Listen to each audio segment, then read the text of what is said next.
You're watching, yes, the Yankees Entertainment and Sports Network.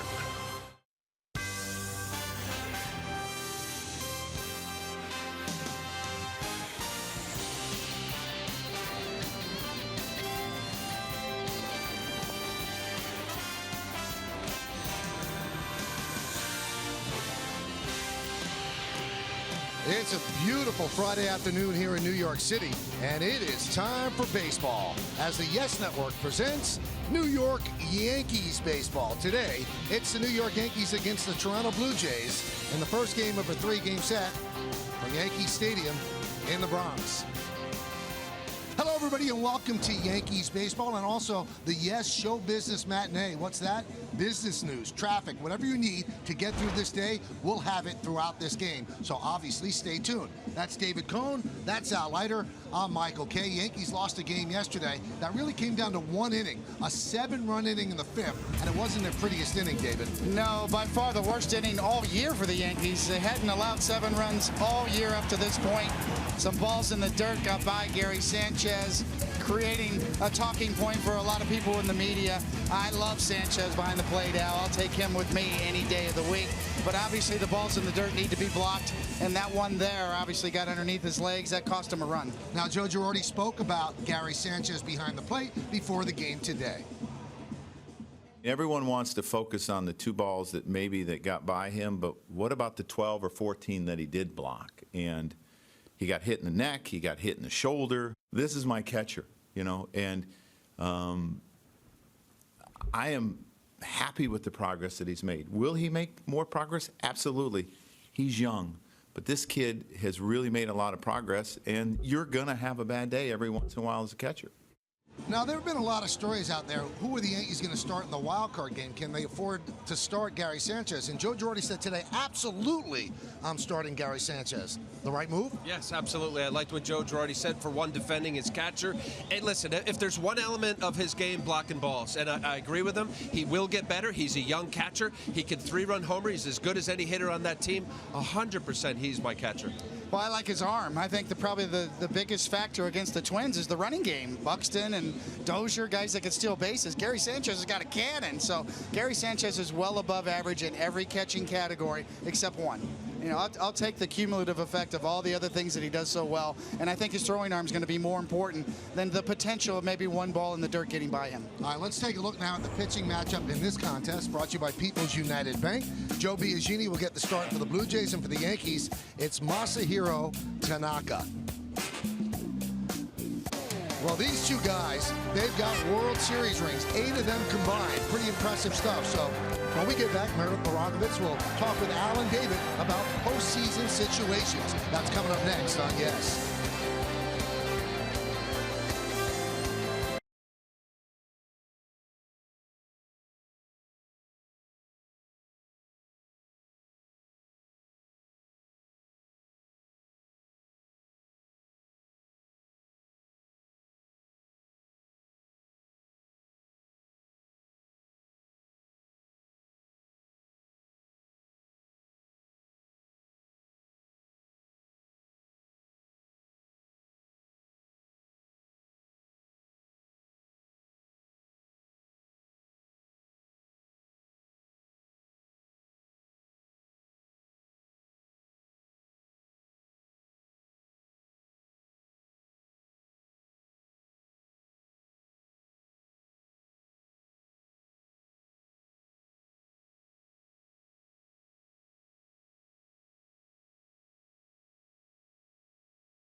Welcome back to the Bronx. I'm Meredith Morakovitz. With last night's loss, it seems more and more like the Yankees are going to be hosting the Twins in that wild card game, and both of these guys have a lot of postseason experience. So, Al, we'll start with you. What should Luis Severino look forward to on Tuesday?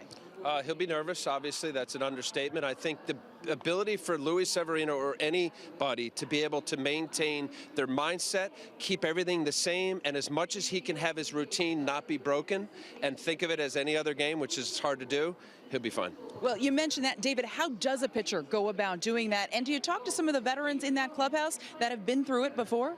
Well, I think so. You know, with the Yankee staff led by Sabathia, actually, they started a tradition where they all watch each other warm up. The entire rotation now goes out to the bullpen, and they watch the starter warm up before the game. There's a great support network in there. I think Sabathia is there.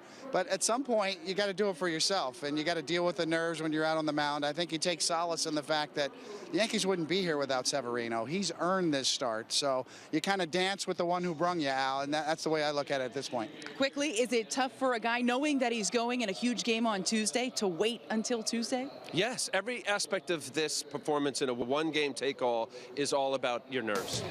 All right, guys, that's going to do it for now. Plenty more to come here on the Yes Network. When we get back, these two guys will join Michael Kay for Pitch coming your way after the break.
On Yes is brought to you in part by the New York Lottery. Get out there and play. By the cloud that lets builders build. Amazon Web Services. Build on. By Coke Industries. At Coke, we make things that make the world better. And by Honda. Great deals are waiting for you. Now at your local Honda dealer. Some clouds, but a beautiful day here in New York City. Yankees against the Blue Jays. Yankees 89-70. The Blue Jays are 75-84. So why don't we take a look at the Jays lineup? Teoscar Hernandez will play center field. He'll lead off batting second. The red hot third baseman Josh Donaldson. Jose Bautista, DH, hits third. Cleaning up first baseman Kendrys Morales.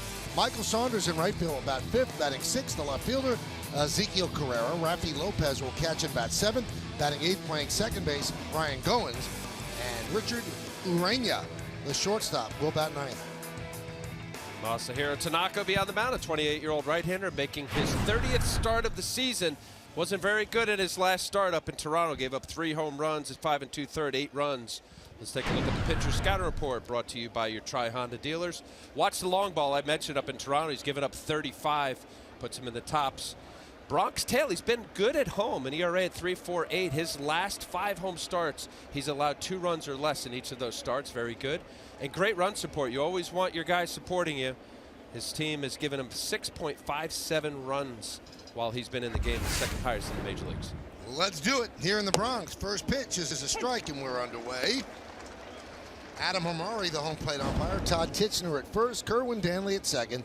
And the crew chief, Bill Miller, is at third.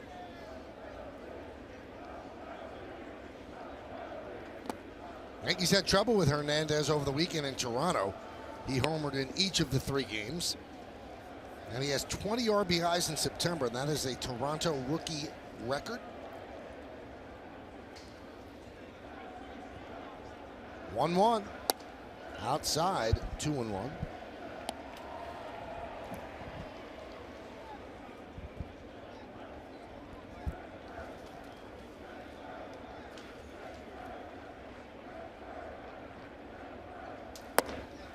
Girardi was asked before the game if Tanaka is pitching for a spot in the playoff rotation, and Joe says, no, I'm happy with the way he's pitched. He said, I want him to be better today. He said, so he has a good one to go into the playoffs on.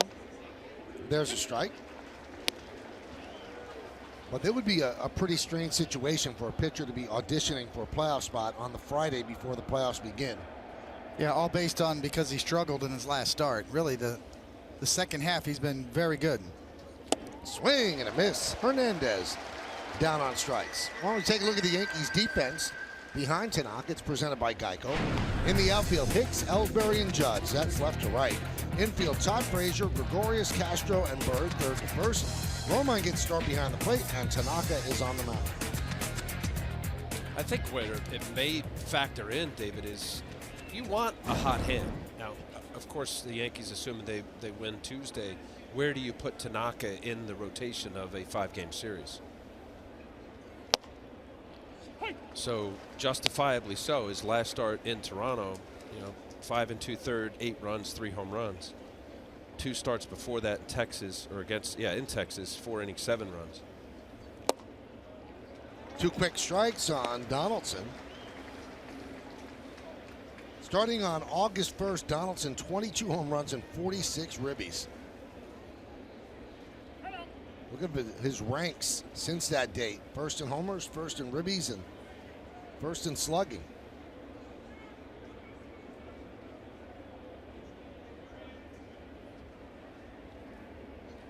Swing and a miss. Donaldson down on strikes. Well, the Tanaka splitter going straight down at 89 miles an hour, and you can see Josh Donaldson reads fastball, classic splitter grip, late movement right before home plate. And it's always the ones, Al, that are right over the heart of home plate that go straight down that are the most effective ones. Pitch outside to Bautista. Is that the mindset, O2? I know you threw a split. To think middle so they bait? Or you make sure you get it down because the margin for error is thin because you leave it, it's in the middle of the plate if you don't finish. What makes it so effective is what makes it a little dangerous at times too. If you don't have a good feel for your splitter and you leave it up, it's right in the middle. 1-1. 1-2.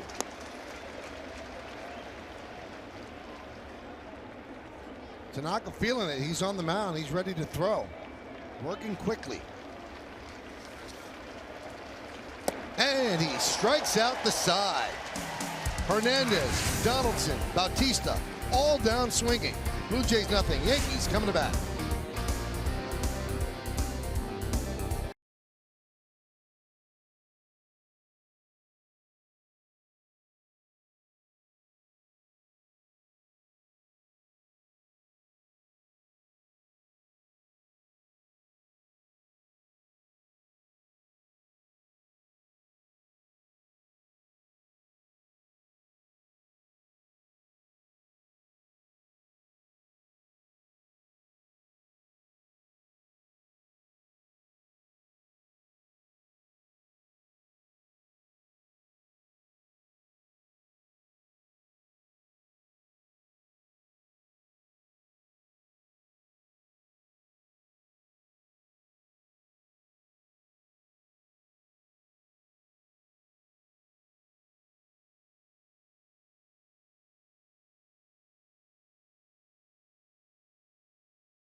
Now the Yankees take their turn against Joe Biagini. Yankees starting lineup presented by Lexus. Aaron Hicks in left field will lead off. Batting second, the center fielder Jacoby Ellsbury. And the other guy in the outfield, Aaron Judge in right field, will hit third. Then it's the shortstop, Didi Gregorius, second baseman, Starlin Castro, Greg Burge at first. Bottom third of the order, the DH, Chase Headley, third baseman, Todd Frazier, and Austin Romine is catching and batting ninth. And the Yankees saw Joe Biagini up in Toronto, the 27-year-old right-hander. It was a Rule 5 a couple years ago from the San Francisco Giants, a 26-rounder. You see his numbers, 43 games, 17 as a starter. Let's take a look at the pitcher scout report brought to you by your Tri-Honda dealers. He's a better reliever, there's no doubt. Well, it's a 4.26 ERA in 26 games. In his 17 starts, he's 2-11 with an ERA of 5.75. This is what he has in this ratio: fastball, curve, change, occasional cutter, and ducks on the pond. His numbers with runners with nobody on base, 232. With runners on base, it goes up a lot at 315. So here's Aaron Hicks, pinch hit home run in last night's game.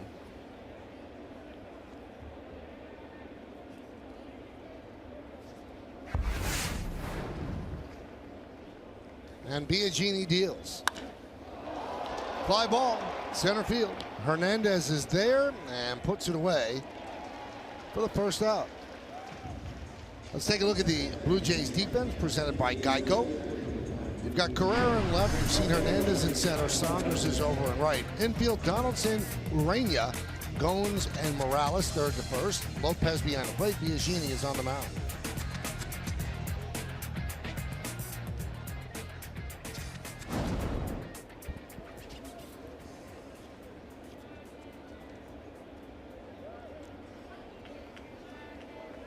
And here's Jacoby Ellsbury.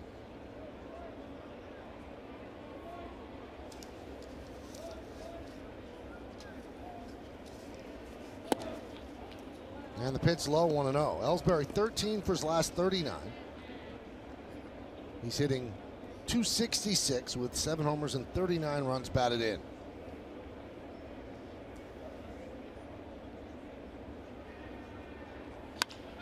Ground ball, base hit through the left side. Let's look at the game time weather presented by City MD. Feeling under the weather? Just walk into City MD Urgent Care.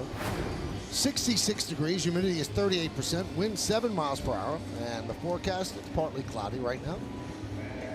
If you look at the sky, it's mostly cloudy right now.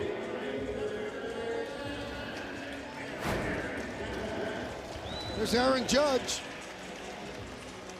sporting an 11-game hitting streak, so finishing this season strong. Hit his 51st home run of the year in the first inning yesterday into the right field second deck. 1-0. Nothing but doubles and homers, Al. I think it's last 10 or 11 hits. Going over the fence or to the fence.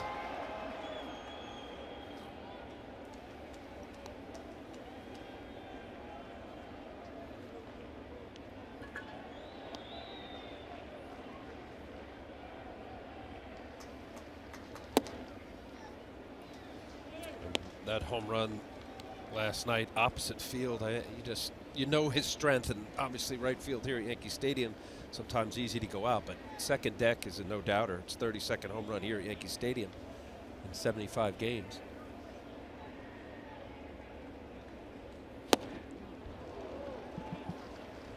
Two and one.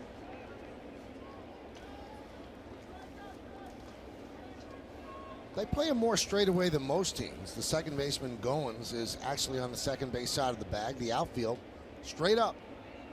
I don't think you can get any more straight up than that. Runner goes. Throw to second. Not in time. Stolen base for Ellsbury.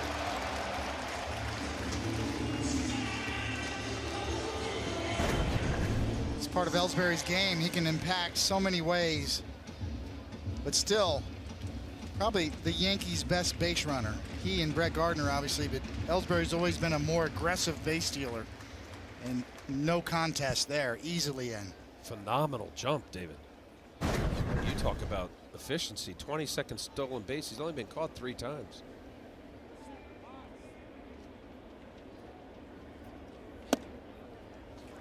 And Judge, he walks. 126th walk of the year.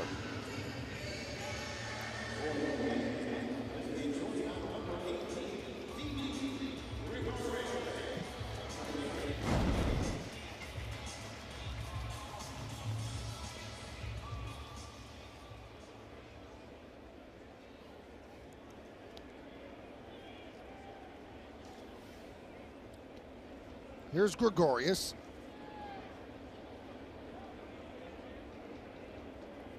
Red Sox magic number is 1.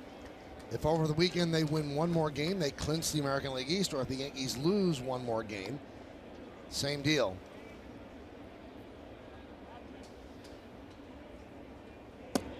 Strange the way the season is ending, because the Red Sox are playing the Astros, and if the season ended today, you'd have the wild card game. The winner of the wild card would play the Indians, and then the Red Sox would play the Astros. So kind of a preview, and yesterday they got beaten up in that one. So the Red Sox lost the first of that 4-game set. 0-2. Here's how it shapes up if it ended today. Twins will play the Yankees Tuesday right here at the stadium. And then the winner goes to Cleveland for the first game of the best of 5. And then, as I mentioned, Astros and the Red Sox. In the National League, Rockies and the Diamondbacks. That game will be in Arizona.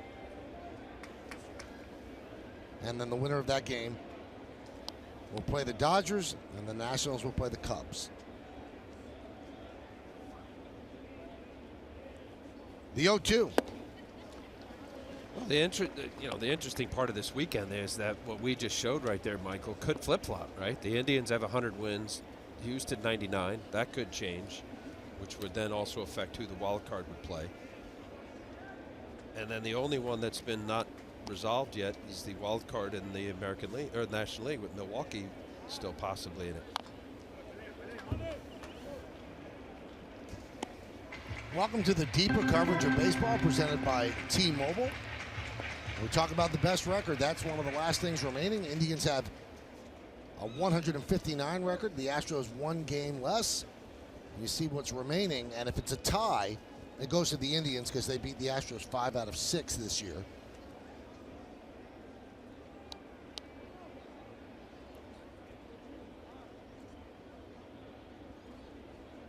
One, 2.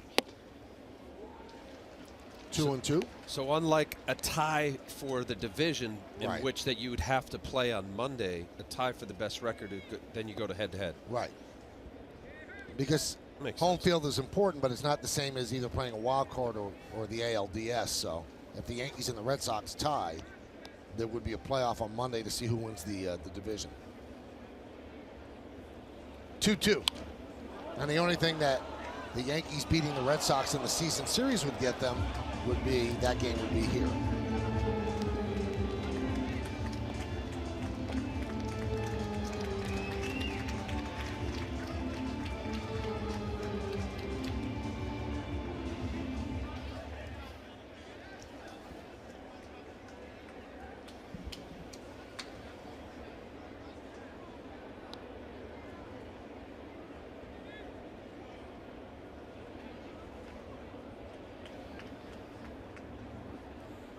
Two. Drilled to right field, but a hooks foul. Getting a big dose of curveballs, Didi Gregorius is from Joe Biagini. Looks like he broke his bat.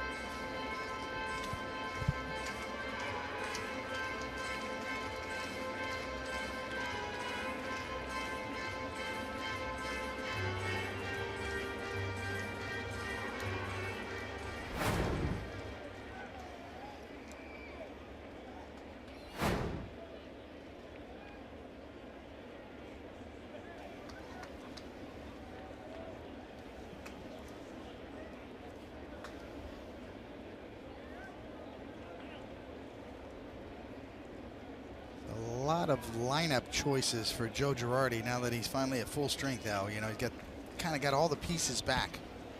Starlin Castro on deck, starting to swing the bat a lot better. Didi hitting 4th here. Be interesting to see whether Girardi sticks with that in the wild card game and then on into postseason, or decisions at DH. I think these are all good problems to have, but nonetheless, somebody's not going to be happy.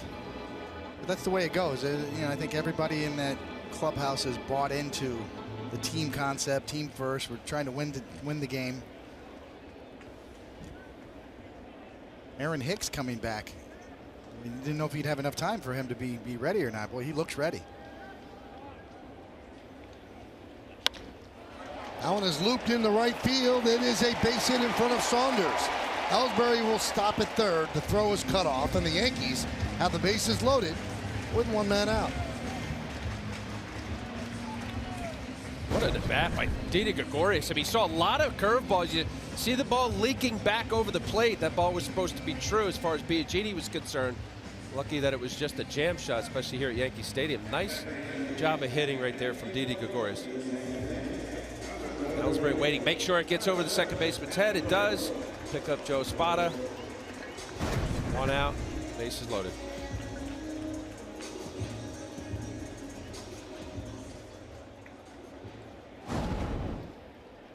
So here's Castro. 5 hits in his last 10 at-bats, 12 for his last 35. He has a 5-game hitting streak.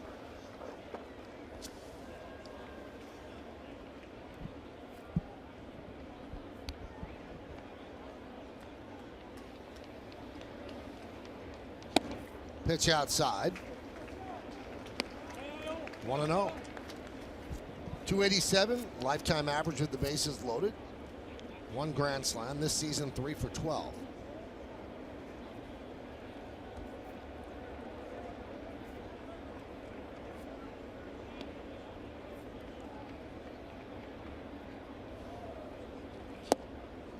There's a strike.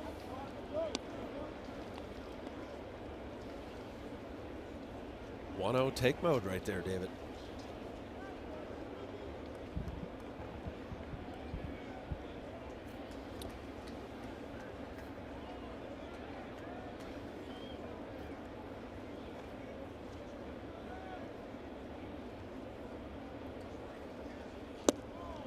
Did he go? Yes, he did. 1-2.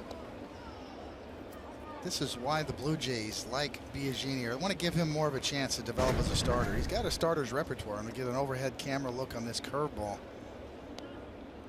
On the swing, called by the home plate umpire, but he really does have 4 pitches. You mentioned he's a Rule 5 draft, mostly a reliever, but I like the idea they're going to try to give him a chance to be a starter. Blocked by Lopez, rolls up the third baseline. It's obviously always going to be some growing pains when you first go into the rotation as Biagini and you see those numbers. The numbers don't look so great, but if you throw away the numbers and you look at his repertoire, mid-90s fastball, he's got a big overhand hook and a slider and a changeup to go with it. He's got the repertoire of a starter and the body of a starter. Looks durable, big.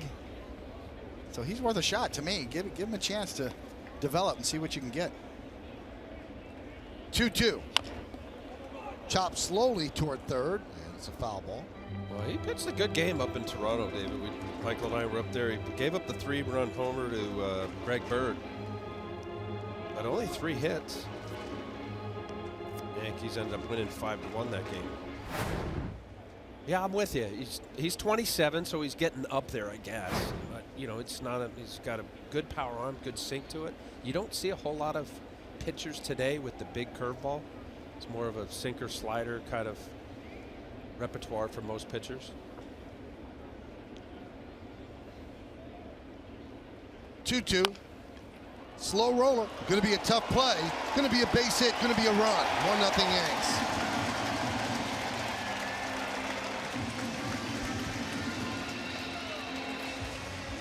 Well, you're living good right there. Starlin Castro gets a 2-seamer, just nubs it, almost hits his foot. Stays fair. Once it's on the ground, here comes Ellsbury. Joe Biagini just has to get there quickly. Once he kind of took that little backhand, no chance. Wow. The old swinging bunt, right? And in the age of the exit velocity, that was 46 miles an hour off the bat. Was it really? Did you get it? I got it. I got it. In case you're into those sorts of things. Well, this isn't a Pete Walker visit. This is a John Gibbons visit. Gibbons, a former catcher, has a say with Biagini. Love Gibby. Knew him for the years when he was with the Mets as a minor league manager. Just old school guy. That's a Murphy's Law inning. I mean, Didi Gregorius with a bloop into right. I mean, Biagini's made some good pitches and produced soft contact. It's just not going his way right now. Ellsbury doing a nice job on a 1-0 pitch going the other way. CNI singles.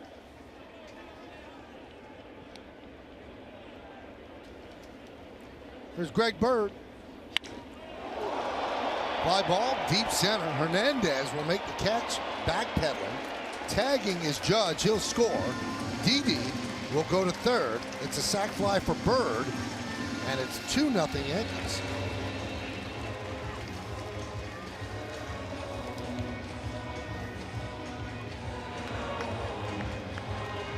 Nice job. Got a first pitch heater up. I mentioned Greg Bird hit a big 3-run homer up in Toronto over the weekend off of Joe Biagini. He's getting a lot of good swings. Greg Bird has definitely put himself in a position to be a real factor in the postseason. That's to his credit after everything he's been through this year. Here's Chase Headley. I've thrown this out, the games that I've done. I see a John Olerud in there with power, more power. Olerud, Sean Green. Sean Green. A little bit. Just a smooth, beautiful swing. I know why everybody loves this guy. Stay healthy, right? You know, his integrity was questioned at by some in the media or some behind the scenes. A really obscure foot injury that nobody could figure out. Well, it's figured out now, and he's back in time. Runner goes from first. There'll be no throw. So a stolen base for Castro.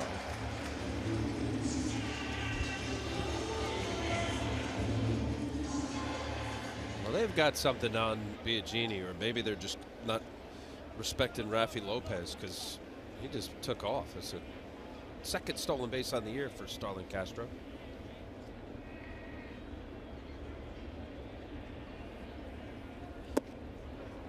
And Headley down on strikes, but the Yankees get 2 runs on 3 hits and 2 men left on base. We played 1 here at the stadium. Yankees lead the Blue Jays 2-0.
Brought to you by Toyota. Prius Prime is the official hybrid vehicle of the New York Yankees. What are you looking to see from the Yankees in their last 3 games of the regular season? 5 is Magic 5 says to stay healthy, they should want all of their best players available for a likely wild card game. Follow Yes Network and tweet us your responses using hashtag Yankees Prius Prime to keep the conversation going. Well, health obviously is paramount going into the postseason. Right now, everybody's looking pretty good. Here's Kendrys Morales as we start the second.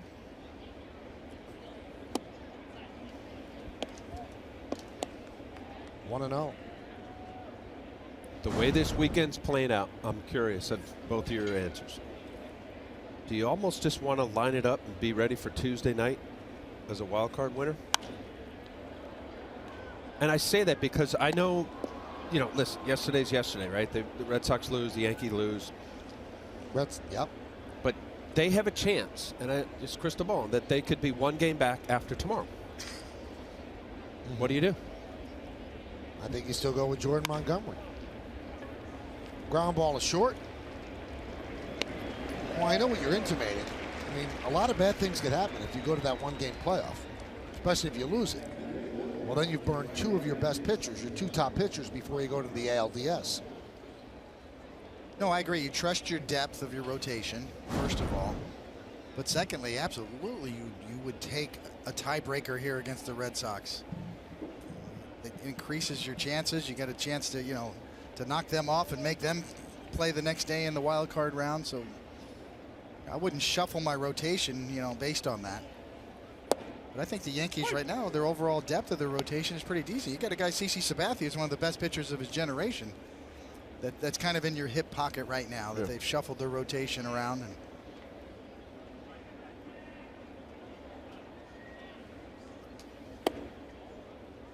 I would trust CC Sabathia right now in a big game. I mean, he has been the stopper all year for them. His record after losses this year is just phenomenal. Undefeated in the ones with his ERA. Sabathia ended up something like 8-0 and 10 starts after a loss this year. I mean, he is your stopper. He's a leader. I would trust him with the ball in any game right now.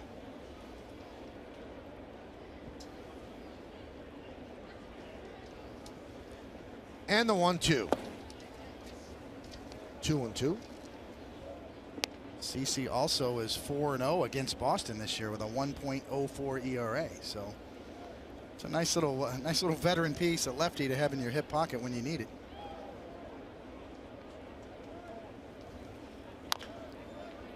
Grounded foul. So he's not scheduled to pitch over the weekend. You got Jaime Garcia tomorrow, Jordan Montgomery on Sunday. Yeah, I mean, CC would be a great option, right? Sitting there, as you say it, David. One of the best big game pitchers of his generation.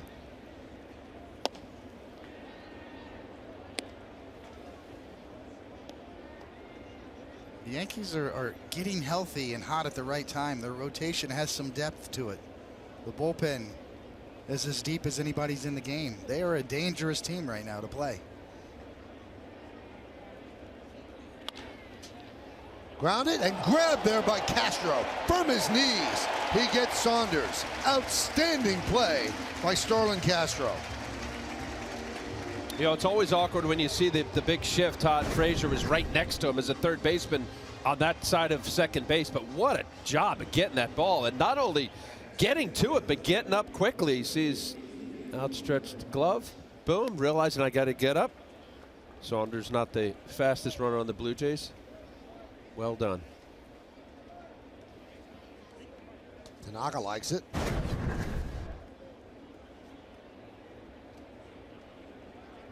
Here's Ezekiel Carrera.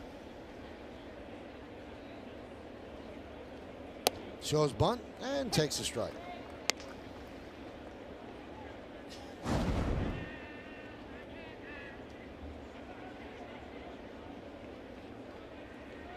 Frazier on the lip of the grass in case of a bunt. 0-2. Now he could back up a bit.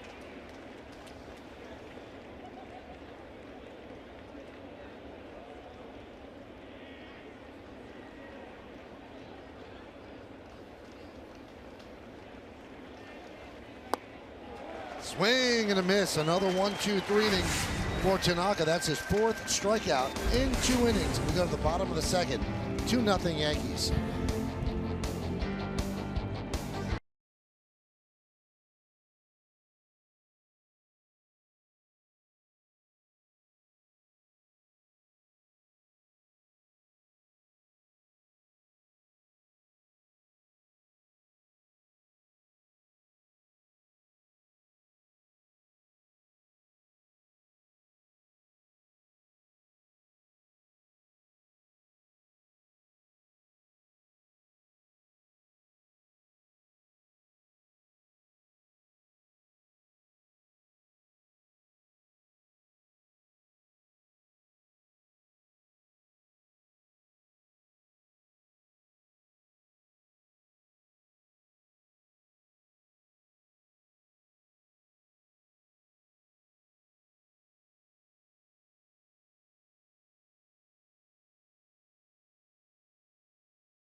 Check out today's Cold Hard Facts. They're brought to you by Clean, Crisp Coors Light. Home runs the story. 6,022 total home runs in Major League Baseball, most all time. You've got Stanton with 59, most of the single season since 2001 when Bonds had 73, and Sosa 64, and Aaron Judge has 51 home runs, which is the MLB rookie record, breaking a record held by 30 years by Mark McGwire. He's already walked today. Todd Frazier will lead off the bottom of the second. It's 2-0 Yankees.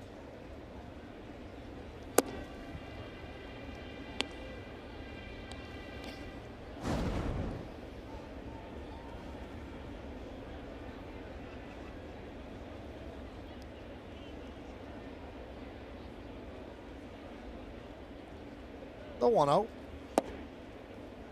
1-1. Frazier's played 63 games with the Yankees, and he has 11 of his 27 home runs here and 32 of his 76 ribbies here.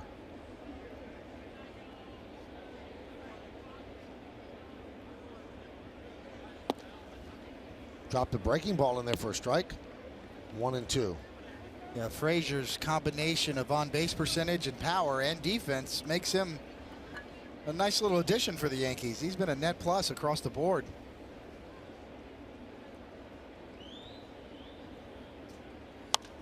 Did you add the team chemistry clubhouse? Well, yeah, the human element, without a doubt. What a personality.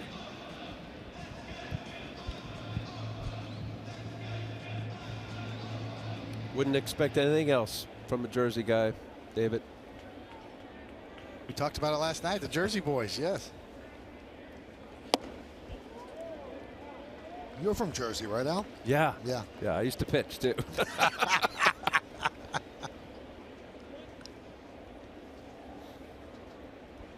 Two and two on Frazier.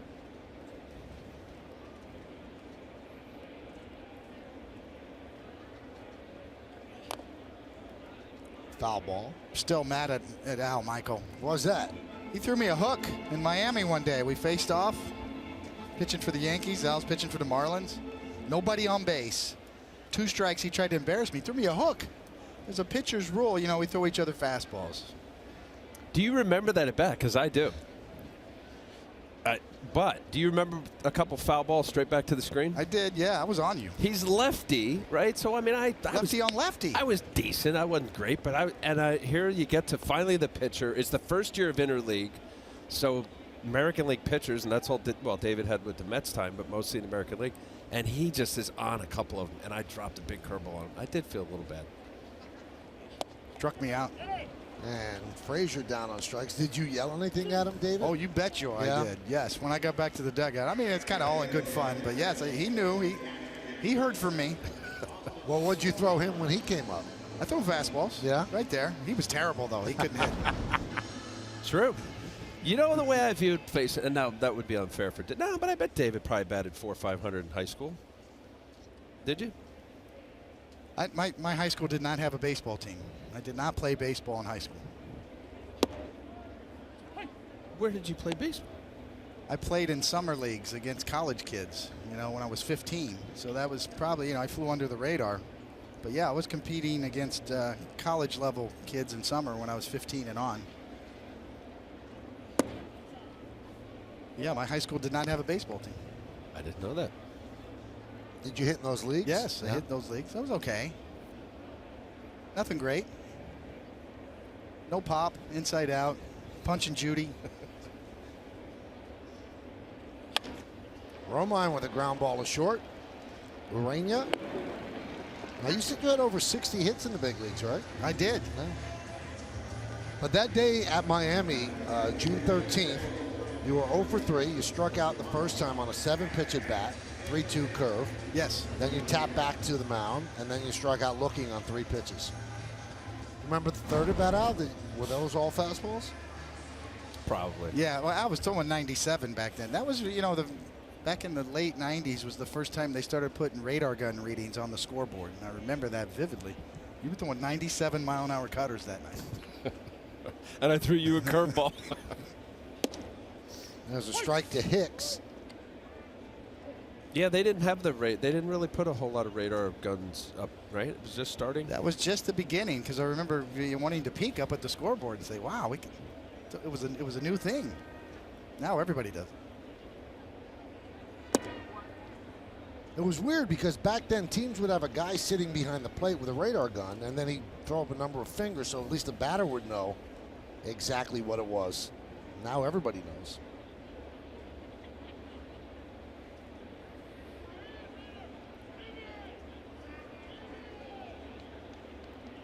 One, 1-2.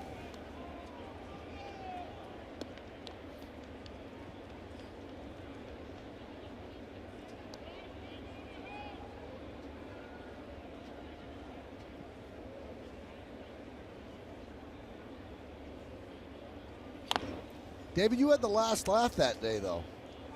You won 9 innings, gave up 1 run. Al won 7 innings and gave up 1 run. Pitch count got me. Shocker. The problem is that 1 run I gave up in the 9th inning. 2 outs in the 9th. Yeah, that was not good. I had a 1-0 shutout, gave it up.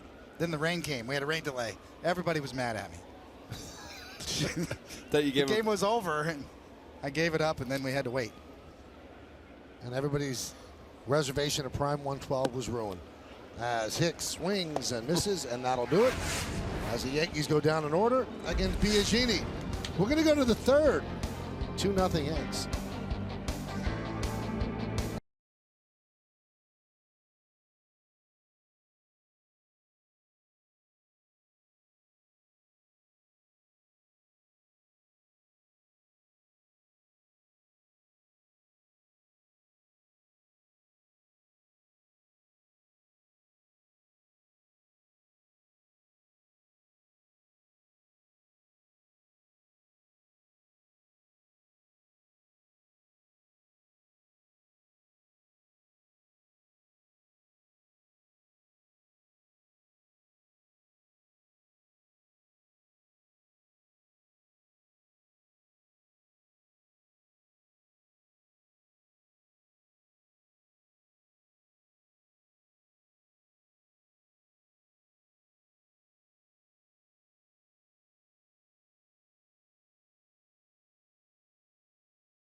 Is out now for Xbox One, PS4, iOS, and Android. Enjoy fast-paced pick-up-and-play MLB action, packed with all your favorite MLB teams, players, ballparks, and much more. Your breakout MLB season is here. You better come ready to play. Learn more at rbigame.com.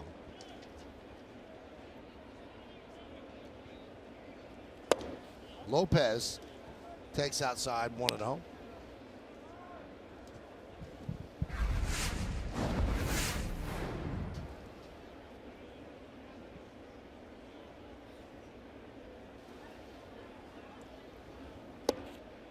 There's a strike. Tanaka's worked 2 straight 1-2-3 innings.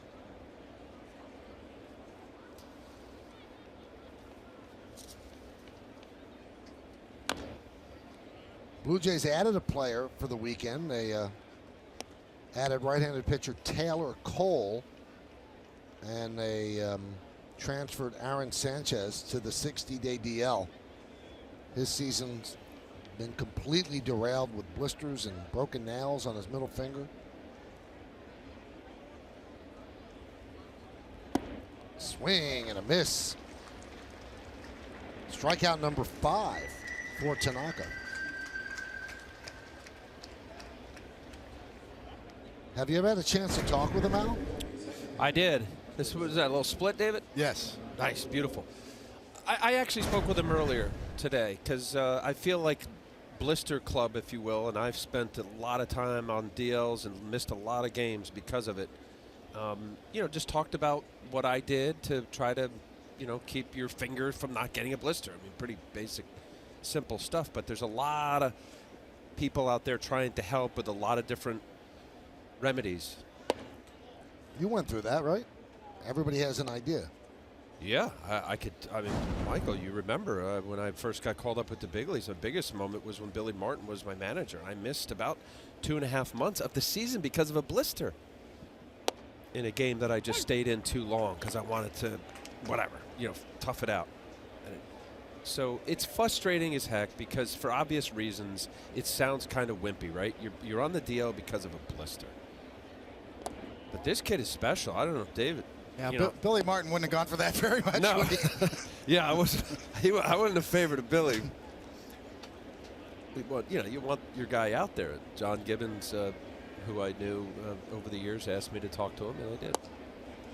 It was a strike, 2-2. Was he receptive? Very, very, Michael. It's sad because the kid's body and arm and elbow and shoulder and all the things that you worry about if you're with a club or general manager or manager, he's fine, except his finger continues to get hot. Eventually skin rips off and he has a blister. I mean, I had this guy, possibly competing for a Cy Young. I mean, it was that kind of stuff. His stuff is that good. Yes. You're right. I mean, 97, 98 sink. Unbelievable. A huge hole in the rotation for the Blue Jays all year, not having Aaron Sanchez in there. He was 15-2 last year. Strike 3, Goins down looking.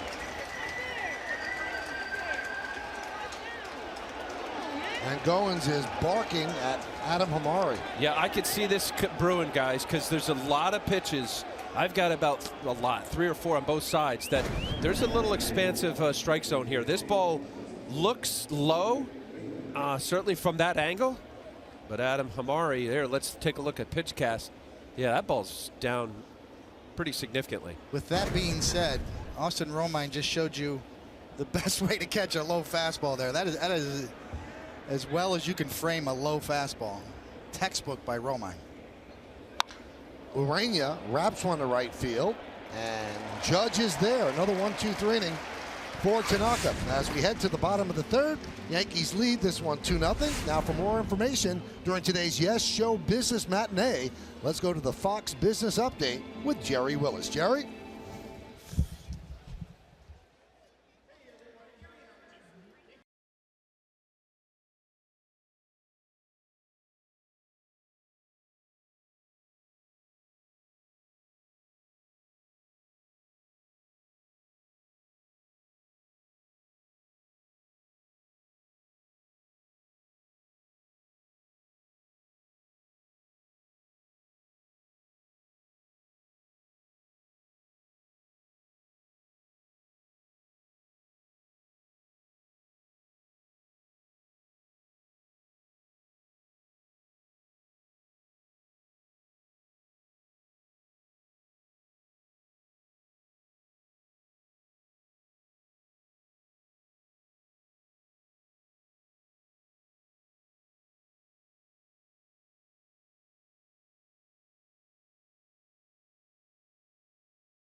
Intriguing for that Seattle trip.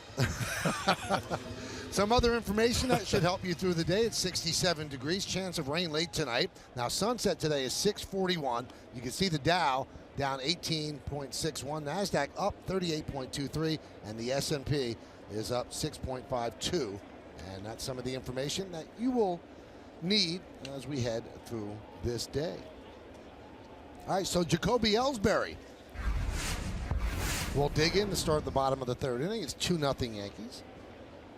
Ellsbury singled, stole a base, and scored a run in the first inning.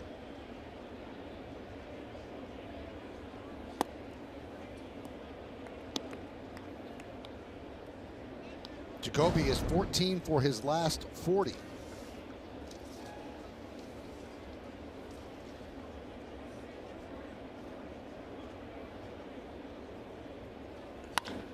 Hit sharply right at Morales. One away.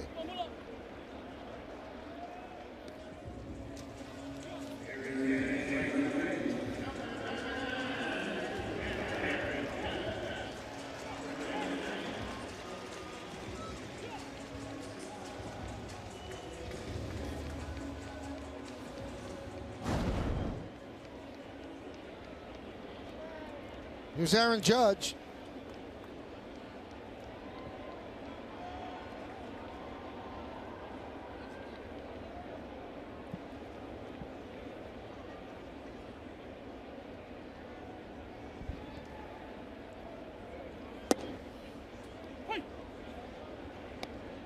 Phenomenal year, huh, Aaron Judge? Is it enough to get the MVP award? It's splitting hairs. I mean, if you're a Houston Astros fan, Jose Altuve, they're both so very deserving. I don't think you can argue either way. I mean, if you're obviously Yankee fans, and I've seen Aaron all year. I love the guy, the way he's handled himself through the ebbs and flows. I mean, he's had undeniably a historic season of major proportions. Those numbers tell a story.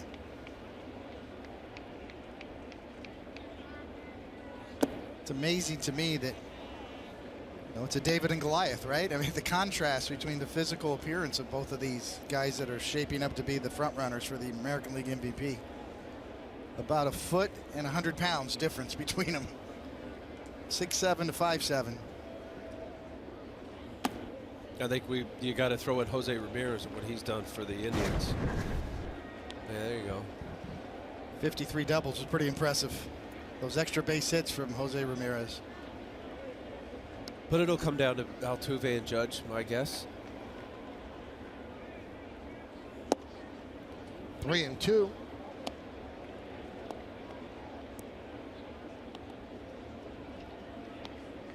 This one is so close, Al. There's no wrong answer, really. Tough to be a voter this year.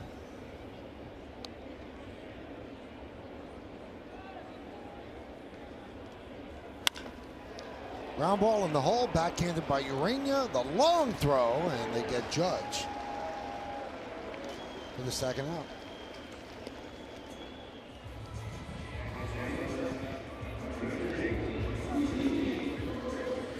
Well, I guess it all comes down to the dynamic, explosive excitement of a home run hitter compared to a guy who gets 200 hits a year. Jose Altuve's had a pretty historic run himself with the 4th straight year of 200 hits. Type of ball player he is all around. Consistency. Aaron Judge has been an absolute game changer for this franchise. And there's a strike.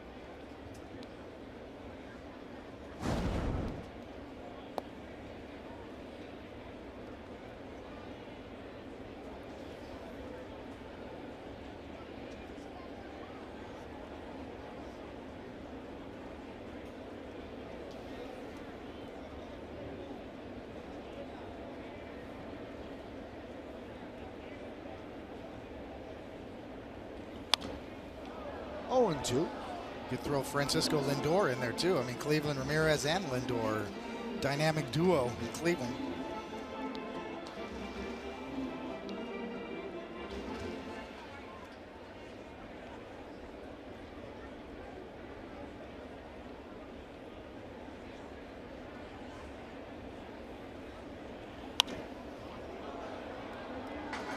I guess when you're right. It's going to be splitting hairs. It's going to come down to maybe second and third place votes. But if I look at each respective team, what did and does Aaron Judge mean to the Yankees as opposed to what Altuve brings to the Astros? Who's the bigger game changer, wins and losses? And I think it's Aaron Judge, not just because I got the Yes headset on. The offense, that's dispersed, especially with Carlos Correa back, George Springer, Bregman from the Astros. Drilled down the right field line, and it is a foul ball.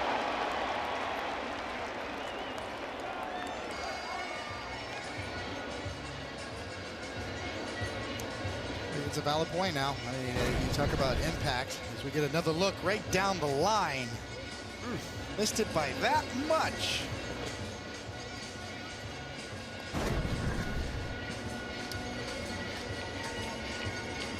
Start getting into subjective thinking here. Impact, it's hard to quantify, but no doubt Aaron Judge has had such a great impact on this franchise and accelerated their retooling, rebuilding, whatever you want to call it. From being sellers at last year's trade deadline to buyers at this trade deadline is in large part due to Aaron Judge. High fly ball, right field. Saunders is there. And Biagini has retired 8 Yankees in a row. We'll go to the 4th inning. 2-0 Yanks.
Time for this afternoon's injury report brought to you by Montefiore, doing more in state-of-the-art healthcare. As expected, Adam Warren is back from the disabled list today after missing 20 games with lower back spasms. I spoke to him for the pregame show, and he said he'd like to get 2 appearances in here in the final 3 games just to get comfortable again facing live hitters on the mound before the playoffs. Joe Girardi reiterated that during his pregame press conference. But guys, this is a big addition for that bullpen, adding even more flexibility for Joe Girardi. Well, you're right, Meredith. That is a very important arm for Girardi and just lengthens the bullpen. Hernandez fouls it away, count 1-1.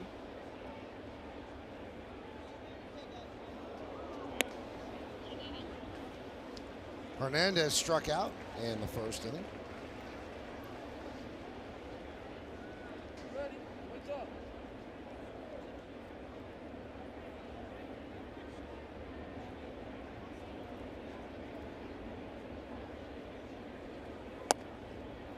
Outside.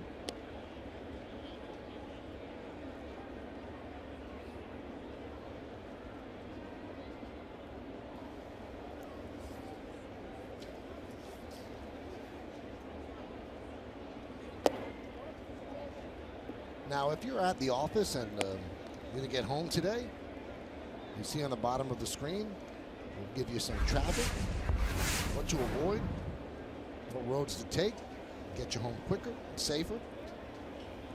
So you'll see that on the bottom of the screen. 3-2.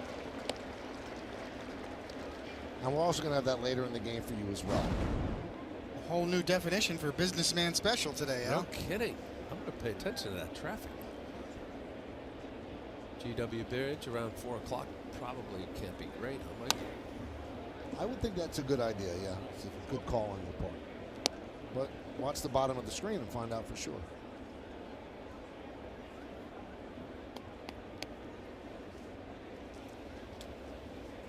Yankees lead 2-0. We're in the top of the 4th inning. Swing and a miss. Another strikeout for Tanaka. His 7th of the game. Well, his secondary pitches are razor sharp today. This is the slider. Several of his strikeouts previously have come on the splitter, but boy, this is as good as it gets. You want to throw a slider for a strikeout, that's how you do it. Little bit of side-to-side movement, little bit of downward tilt. Looks like a strike, and then it's gone.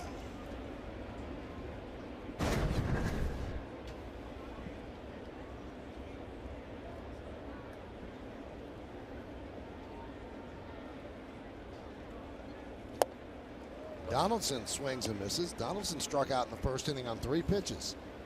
I mean, absolutely filthy stuff here with the split slider. 7 of his 10 outs. A lot of missed bats, a lot of swings and misses. There it is again.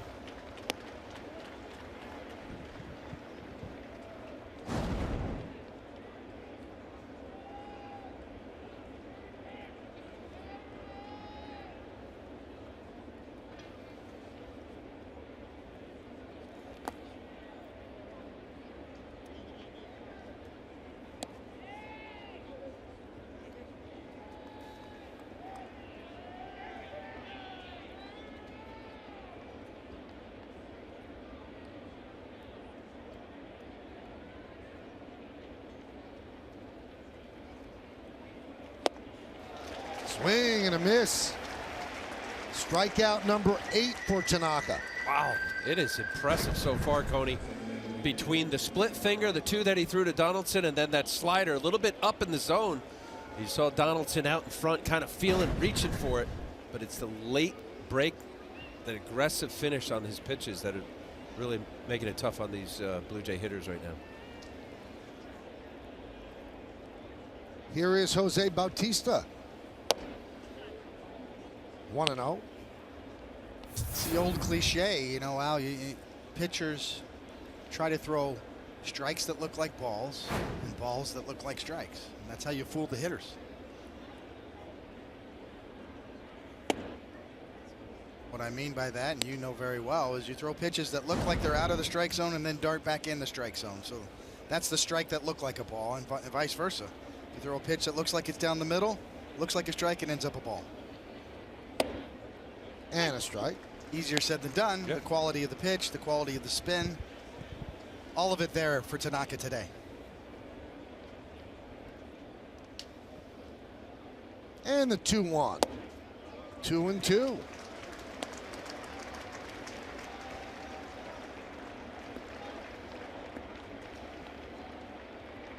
Baseball's version of momentum. A pitcher getting on a roll, feeling confident, throwing all of his pitches, throwing strikes when he needs to, throwing balls and getting swings and misses when he needs to. And the pitch. Just missed inside. 3-2.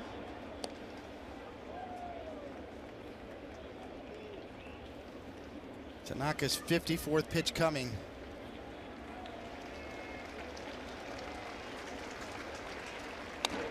Just got a piece. Fouled it off.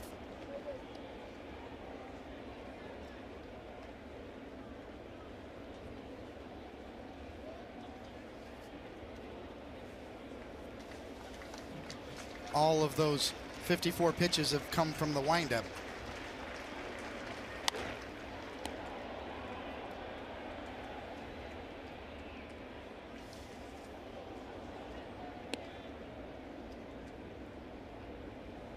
Were you bitter? Did you like the rhythm of your windup as opposed to stretch. Well, you can tell when a pitcher gets in a groove. Definitely when you're comfortable with your windup and you're getting a groove, you get a sense of rhythm.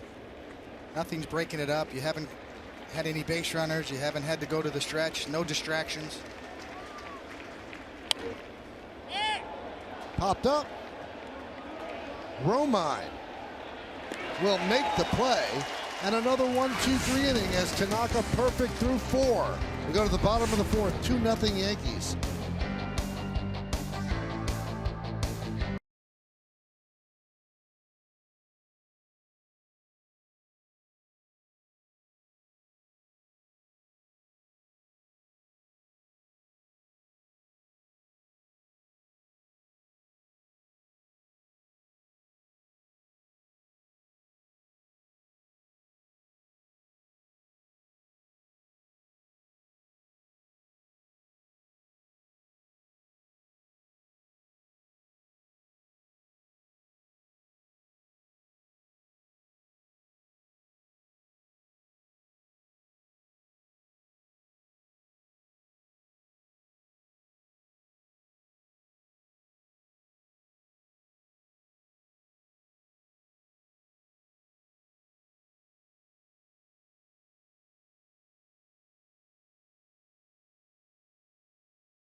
Is brought to you in part by Delta. We fly to most destinations from New York City to get you where you're going. Delta, keep climbing.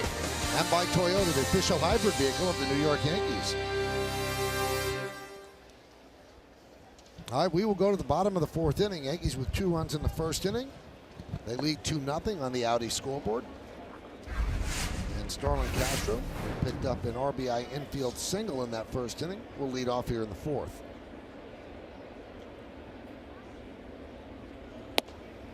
There's a strike.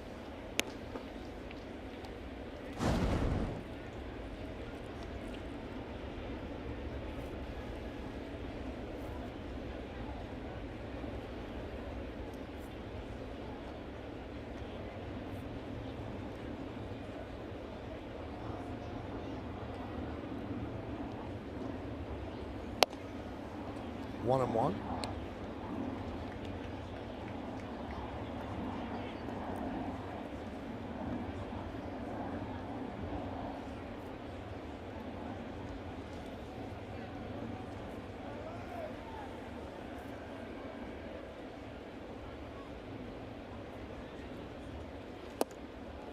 Two and one.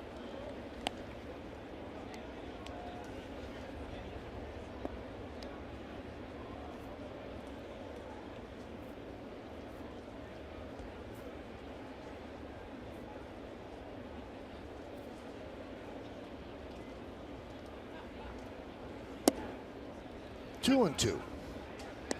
Well, Castro certainly going into the postseason on a hot streak. He has a 6-game hitting streak. He's 13 for his last 36. Shorter period of time, he's 6 for his last 11. He's hit some long home runs lately.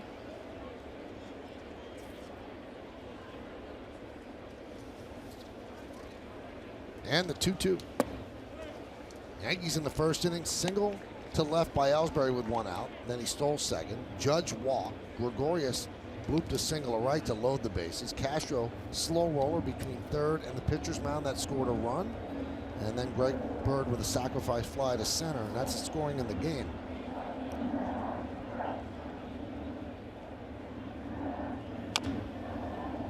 Still 3 and 2. You know, when you evaluate the Yankee season, and at the end of the day, it's pretty easy to pinpoint what cost them.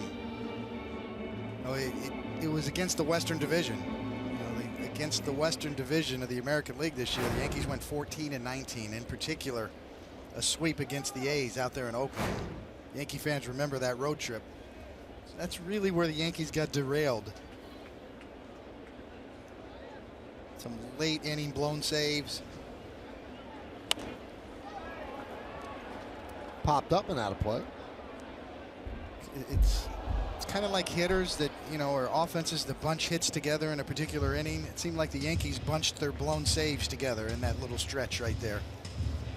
As dominant as the Yankee bullpen is and as talented as they are, they kind of collectively struggled at the same time, and it happened on the West Coast. And that's the difference between them being a 90-win team and a 95-win team.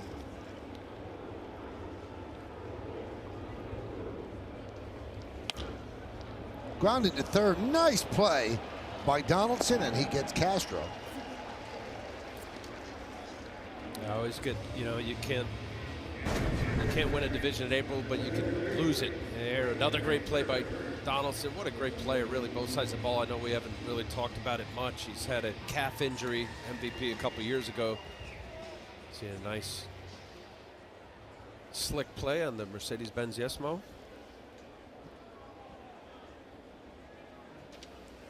Donaldson right back to his MVP caliber performance since the second half began. Well, the Blue Jays are in some influx, to say the least. With Batista, there was a big love fest up in Toronto last weekend when the Yankees were in there, and looks like he's not coming back. There's some talk of Donaldson being moved, possibly to the Cardinals this winter.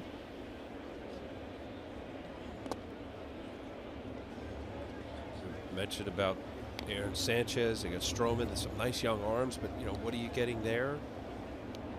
Now, quietly under the radar, Marcus Stroman's had a great year, even going back to the World Baseball Classic.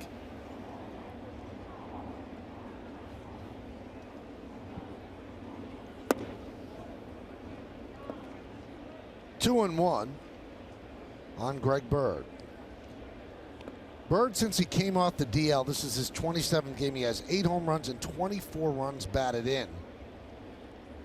And if you stretch that out over 600 plate appearances, a full season essentially, you would have 54 home runs and 155 runs batted in.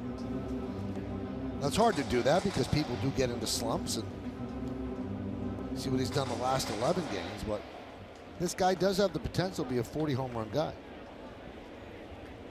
especially playing 81 games in this ballpark.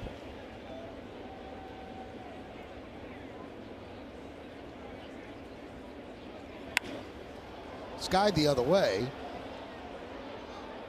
and out of play.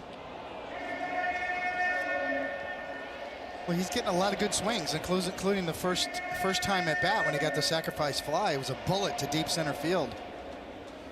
So he came back just in time to get enough at bats to feel comfortable, and he looks like he's locked in right now, seeing the ball well, getting good swings.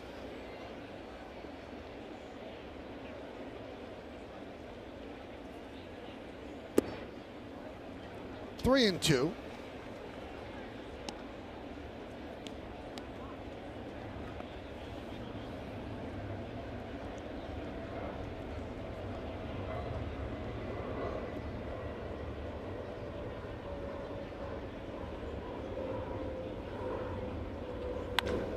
Ripped to right field. It is a base hit. That'll go to the wall. Played out there by Saunders. Bird's going for 2, and he will make it.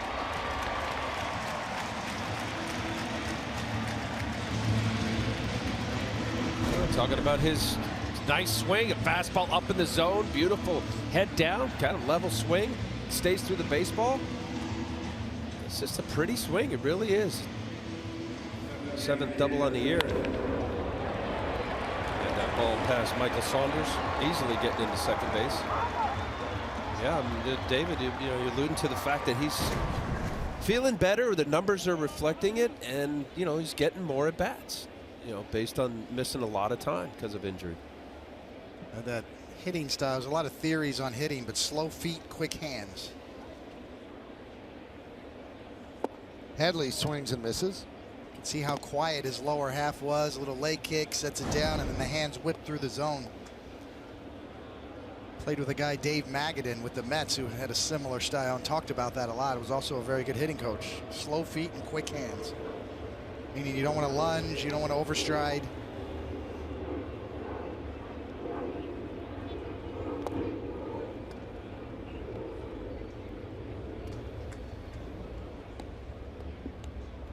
When I faced you and your 97-mile-an-hour cutter, I was jumping at you to start the swing early. You know, pitcher, terrible hack, but that's what you think when you get to speed up your hands. You think you have to, you know, you start it sooner, and then you end up lunging and striding further as opposed to the other part. Quiet down your lower half and speed up your hands.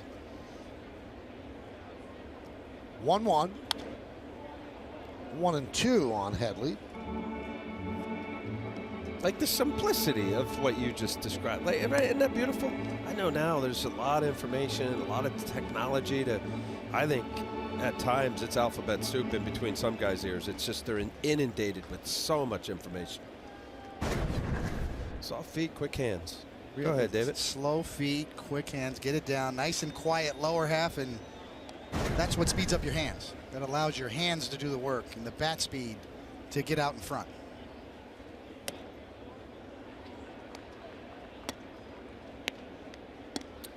But it's so hard, isn't it?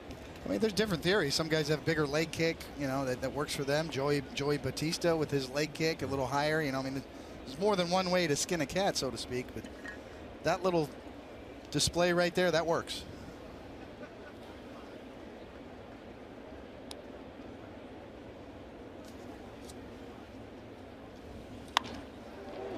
Fly ball, center field. Hernandez makes the play.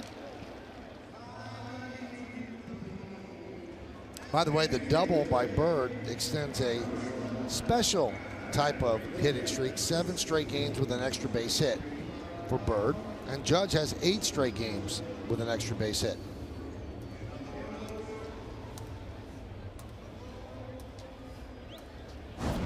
And here is Todd Frazier. I think it's safe to say that Todd Frazier is the only guy with Sinatra walk-up music. I think I'm safe to say that.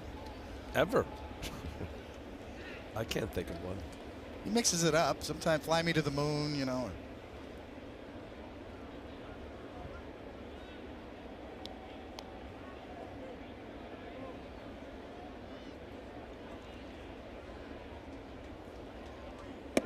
Pitch is high.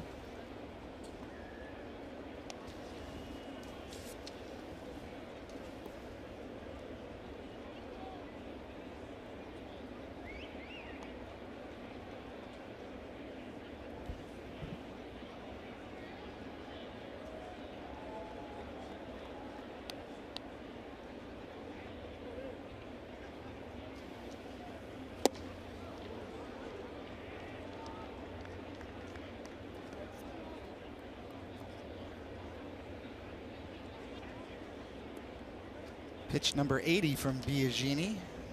Looks like the Yankees are pushing that pitch count and will get into that bullpen early in the middle innings here, potentially.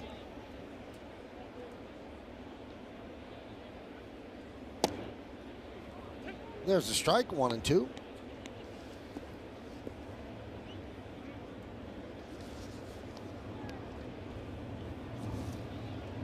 Back when Billy Martin was your manager in the Yankees, Al, you had 80 pitches in the bottom of the 4th here. Hey, you had about 80 more to go. You got plenty of time. 130, 40 pitches. You had some high pitch count games, didn't you?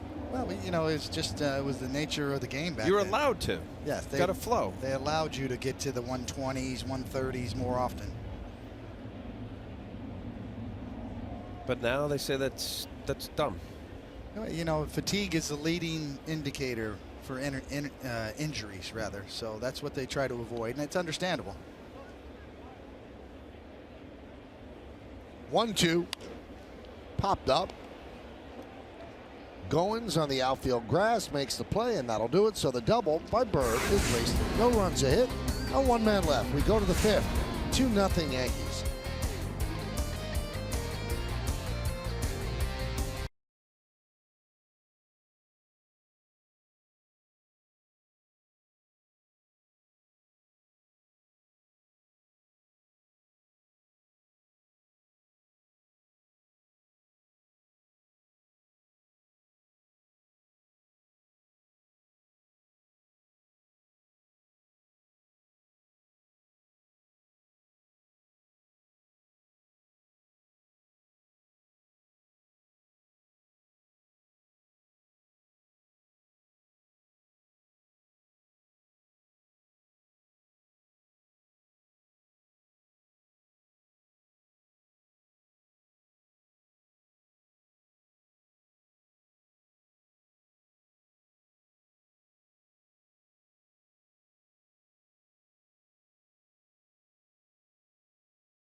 here. It's 2-0 Yankees over the Blue Jays. Tanaka, 8 strikeouts on the GMC scoreboard.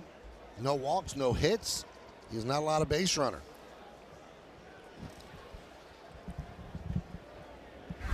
So Kendrys Morales will lead off against Tanaka. Yankees shift, 3 infielders on the right side. And the first pitch is outside, 1-0.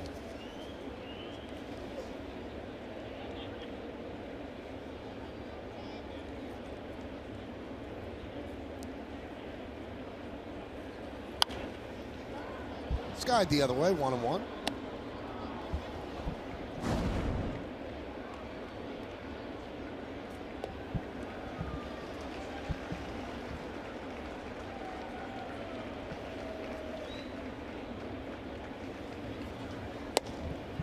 Strike 2.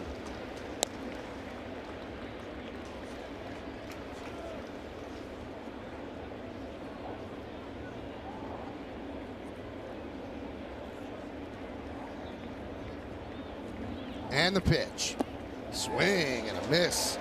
Ball in the dirt. Strikeout number 9 for Tanaka. Now something to watch out for, as Aaron Judge might be up in the 5th inning. This is the 3rd inning. He's running to first base, and there's a little bit of a grimace there as he crossed the bag. Puts his hands on his knees in the dugout. But he did come out and play right field. He's still out in right field right now.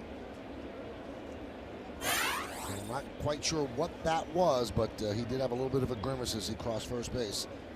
And as we mentioned, he is in the game.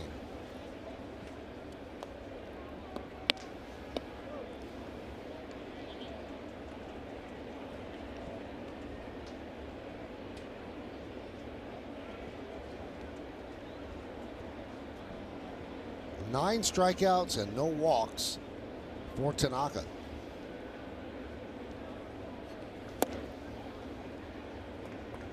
2-0 to Michael Saunders.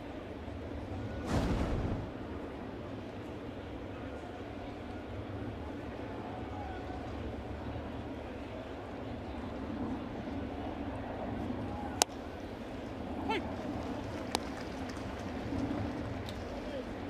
2-1.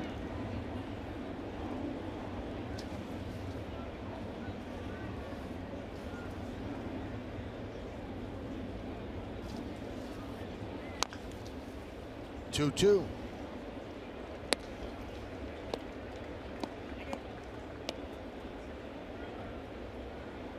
A lot of times pitching coaches use the old cliche, you got to get ahead in the count, but a lot of times also it's how you pitch when you're behind in the count. A 2-1 slider to get even here.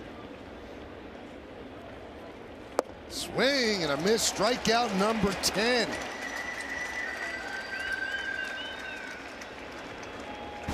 As sharp as it could be today, the splitter straight down all day long so far. Devastating pitch for Tanaka. Pitch count's in great shape as well. 2 outs here in the 5th.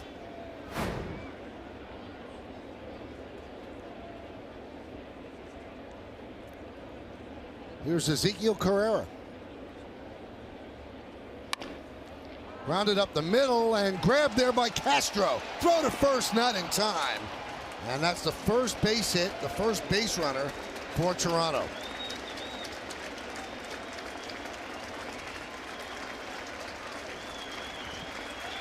And Tanaka gets a nice hand from the crowd.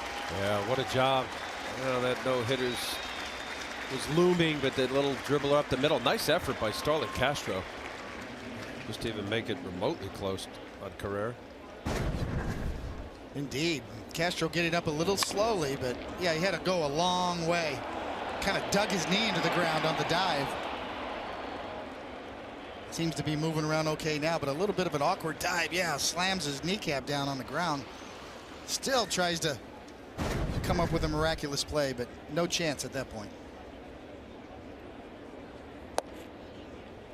There's a strike to Lopez.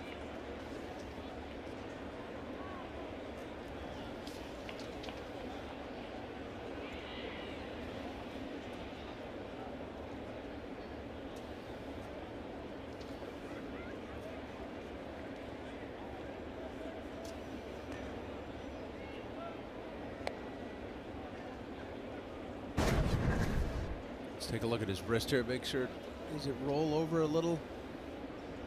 Yeah, I think it's just this consciousness of there's no hitter. Let me give every effort I can to make a play here. Yeah, and the infield was watered down a little bit too, so that's why he kind of stuck when he dove with his knee.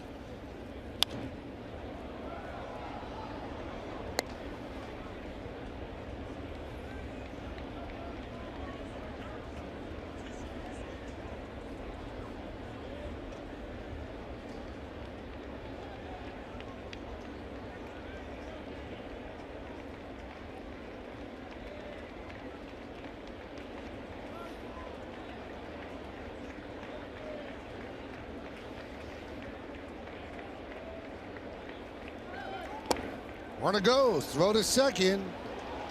Stolen base for Carrera.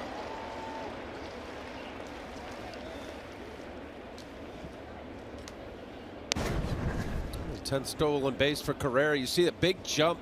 Tanaka kind of doesn't really have a quick leg kick or a short leg kick, so the time which it takes for him to get to home plate a little slower, and then with the split slider combo makes it tough on any catcher.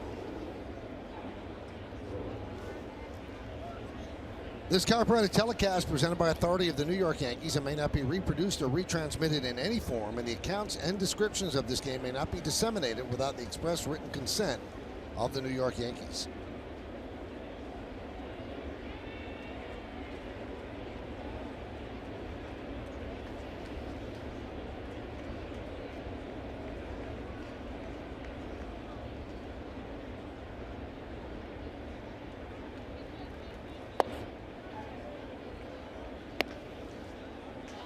So the count 2-2 on Lopez.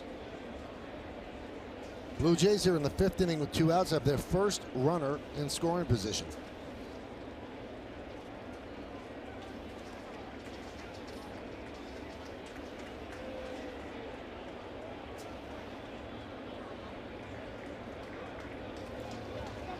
Throw to second. They got him. Perfectly timed. Gregorius sneaks in behind, and Tanaka throws him a strike, and the tag is applied on Carrera for the final out. Beautifully executed play, and Tanaka still has faced the minimum 15 batters over 5 innings. We are halfway through. Yankees are up by 2.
Game 2 of the series is exclusively on Fox. Then after the final out, turn to Yes for extra innings post-game coverage.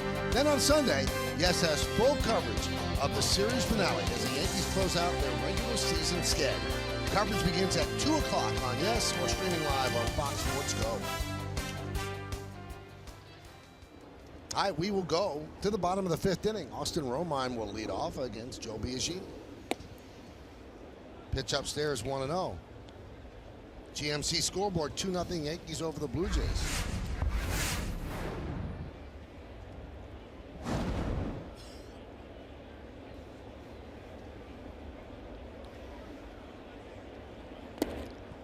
All right, Alan David, let's break out how that happens at second base. Who's calling that? The catcher? Well, if it's a daylight play, it would come from a communication from the pitcher eyeballing the shortstop. I'm not sure if that was the case. If not, then it would come from the catcher. There's plays like that. A base hit for Romine.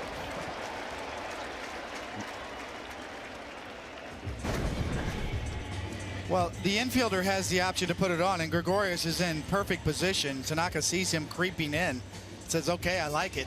And Didi blocks with his knee, too. I mean, I can't, I know this happens, but I can't believe it. You got Tanaka pitching great, 2-0 game, 2 outs. I know he didn't try to do that. You got your shortstop literally standing behind you, so there's no jock in. Where are you going? No, I mean, you feel like a fool when that happens, obviously. I mean, 2 outs. I mean, it looks so deliberate. It's like right there. No, Michael, to answer your question, everybody's got the option to put that on. I put it on when on the mound. The catcher, the infielder can put on that play.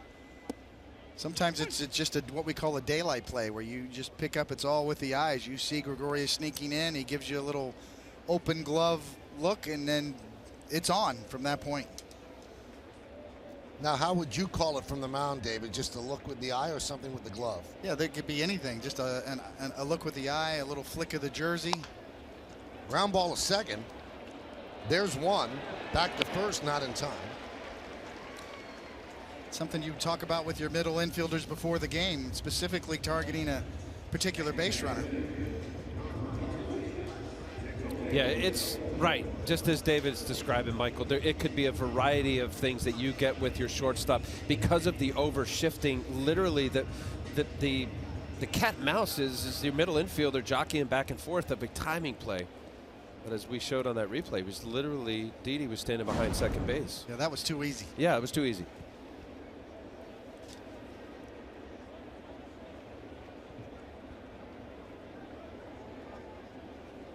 Runner goes from first. Throw to second. Not in time. Stolen base by Aaron Hicks.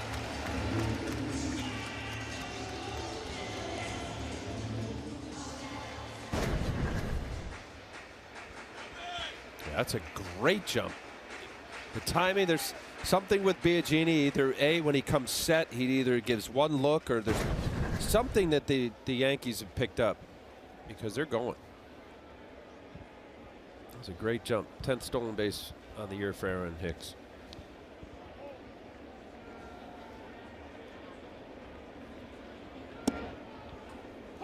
Boy, Hicks has announced his presence quickly since coming off the DL, and now all of a sudden you're looking not only at the playoff roster, but you know, we've been saying, oh, there's choices for Girardi. Well, Hicks, you know, not only as a center fielder in Ellsbury, but both of them in the lineup. One of them a DH, one of them in center.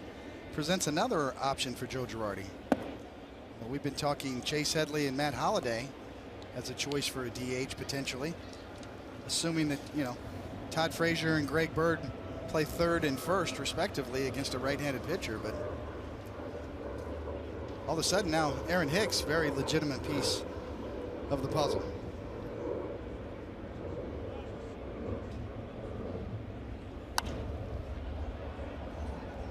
Ellsbury's play in September has just been terrific. So a lot of weapons, you know, with the speed. Hicks and Ellsbury, who can impact one game more? You get a one-game playoff. Who's got the better chance to impact the game? You know, the all-around speed of Hicks and Ellsbury both in the lineup. One of them in center, one of them in DH. Or Gardner, where are you putting Gardner here? Left. Left. Certainly against righty. Question of who would DH. Lined and right to Morales as Hicks goes back to first. Now obviously we're working under the assumption that it's going to be Minnesota and Irving Santana, and you see Ellsbury makes a bid for another hit. A little bit of hump in that line drive. Not quite on the button. But decisions for Joe Girardi and the Yankees front office, as we see Aaron Judge is going to step in. I think you could make a good argument for both Ellsbury and Hicks being in the lineup because of their speed in a one-game playoff.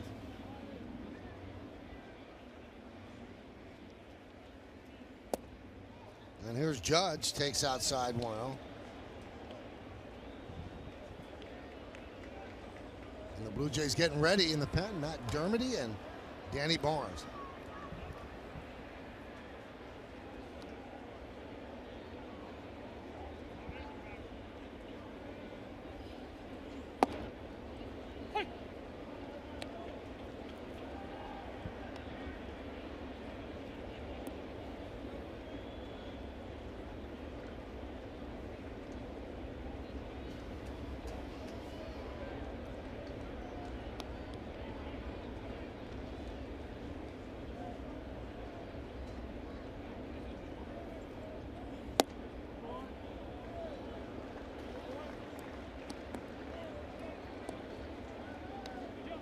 Biagini reaching the end of the line here on the pitch count meter, number 95 coming, and the bullpen is getting warm behind him. Really made a lot of good pitches today. Yankees have forced him to throw a lot, though. There's a base hit to left field. Hicks rounds third. He's coming home. Here's the throw from Carrera. And it's not in time as the catcher Lopez fields and gets Judge in a rundown. He will tag him out, but Judge picks up his 113th ribby, and the Yankees lead 3-0.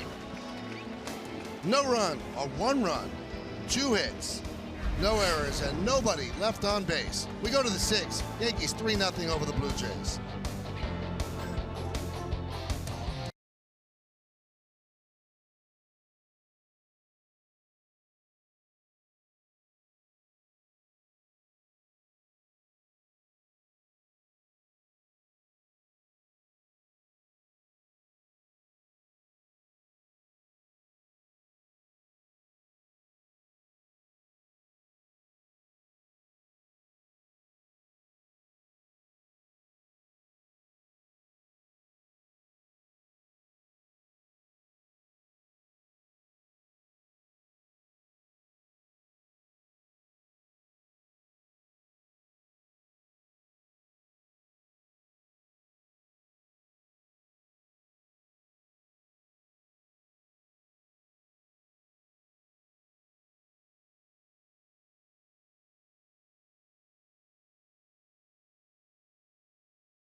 Leads 3-0, and Aaron Judge, I guess he worked through the grimace. He picks up an RBI single, 113 ribbies, and his great season continues as we go to the 6th. So 15 batters, the minimum faced by Tanaka. Carrera did pick up an infield single with 2 outs in the 5th to break up the perfect game, but after a stolen base, he was picked off at second. Lopez was at the plate. Now he gets a fresh count, and he swings and misses 0-1. Lopez struck out in the 3rd.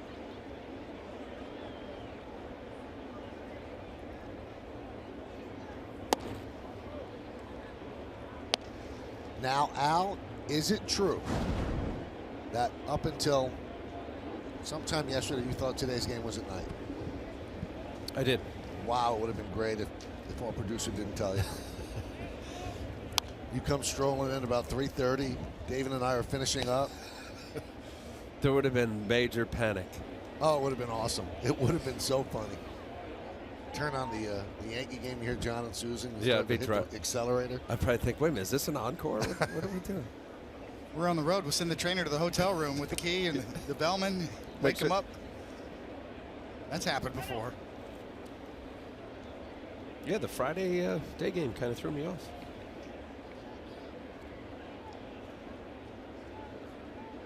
Well, the best moment of that sort was the first series of the year, where the Yankees played the Tampa Bay Rays. It was me, David, and Paul O'Neill. Swing and a miss as Lopez down on strike. Strikeout number 11 for Tanaka. And we read a promo about how the third game was on FS1. It was not on Yes. And Paul looks at me and like tilts his head like the RCA dog. And then we go to break. He goes, "We don't have to work tomorrow?" I said, "No." He was going to come to the game if I hadn't read the promo. Well, then he said, but I brought 3 suits. Yes. That's exactly what he said. The pitch is a strike to Goins. There will be someday, I'm sure, years to come, the Paulisms, right? Yogiisms, Paulisms. Somebody will put it together. But I bought 3 suits. The 0-1. That one is laced into center field. It's a base hit in front of Ellsbury, so Goins picks up a single.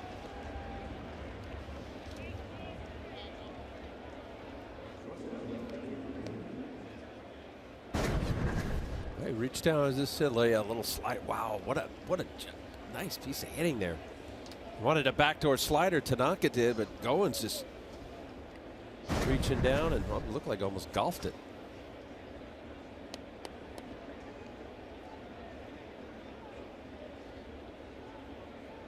I don't know how he's hitting 238 because every time he plays the Yankees, he looks like a world beater. Goins plays great defense, great athlete. Boy, he's burned the Yankees. Hidden ball trick in Toronto on Todd Frazier and then hits a grand slam. But quite the day.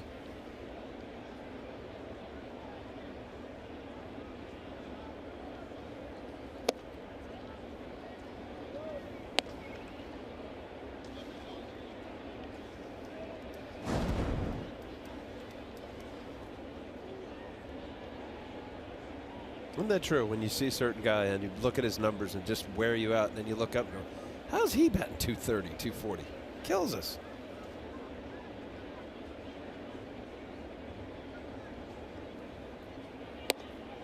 There's a strike. 2-1 on Urania. Could you say that again for me, Michael? Urania. Urania. Urania. Urania. Ooh, Rainier. Ooh. Ooh, Say ooh. You've said that before. Ooh, Urania. Sound like Miguel Blumbido up here.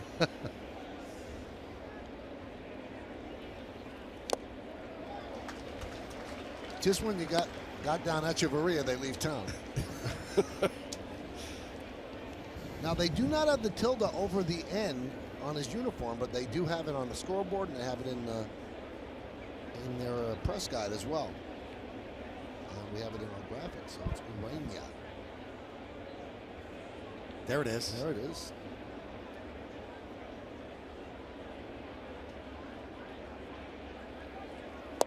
Swing and a miss.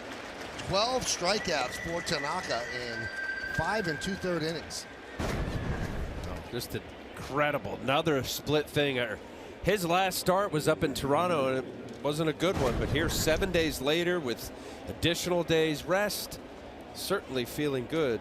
Masahiro Tanaka. Swing and miss stuff all day long. To think his last start against this Blue Jay team, 5 2/3, gave up 8 runs, 7 earned.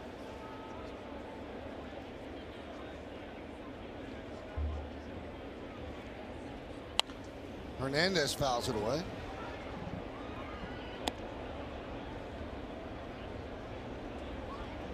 Got that one, David?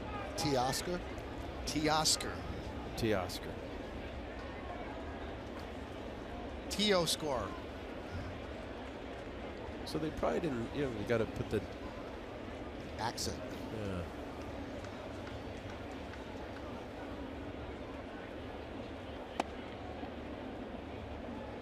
Well, after that series up in Toronto, Michael, Hernandez had a home run every single game, and from the looks of what Tanaka's doing today, now granted he's got a great split slider combination, but not seeing a whole lot of fastballs. Hernandez has not.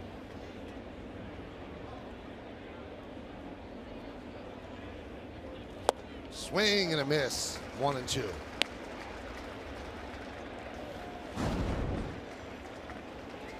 Throw it again, David. It's been so good all day long. Why not? It's almost been automatic. When Tanaka's needed the splitter, it starts at the knees and ends up down below the zone every time.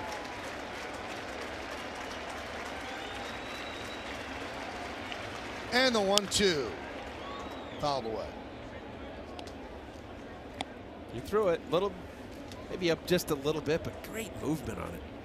Talk about, when you think about guys that pitch and they want the additional day's rest, and certainly when you get a little older, I don't know how you were, but I love those, that 6-day rest kind of opportunity. You don't really think about it for the additional rest helping these secondary pitches. Absolutely. Think of it as like velocity oriented. Everything gets sharper when you get a little more rest in your arm, a little more recovery time. And the 1-2 upstairs. The importance of a late finish or finishing the pitch that creates late life, which is that last 20, 25 feet.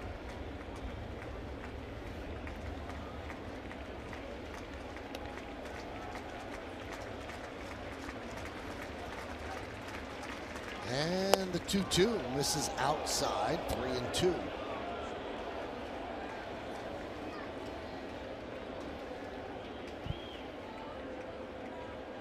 You definitely want to make it happen here.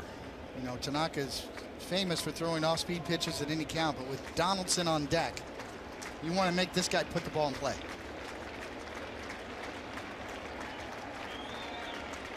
Swing and a miss. Lucky 13. 13 strikeouts for Tanaka. As we head to the bottom of the 6th, Yankees lead 3-0. Now, for more information during today's Yes Show Business Matinee, let's go to the Fox Business Update with Jerry Willis. Jerry.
Day with those reports today, and let's take a look at the weather. At 67 degrees. It's partly cloudy. There is a chance of rain later tonight. Now, sunset is at 6:41. You look at the Dow, 3.99. That's down. Nasdaq is up at 38.95, and the S&P is up at 7.13. And we also have a new pitcher. And it's going to be Matt Dermody, one of 3 lefties carried by the Blue Jays with the expanded rosters. This will be his 22nd game. 21 2/3 innings, 21 hits, 4 walks, and 14 strikeouts. Yankees saw Dermody in 2 of the 3 games up in Toronto last weekend. One outing, two-thirds of an inning. The other one, he didn't get it out. Only one hit.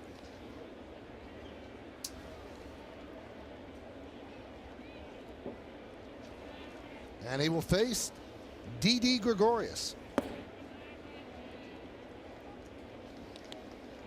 Let's play the what-if game, which is sometimes aggravating.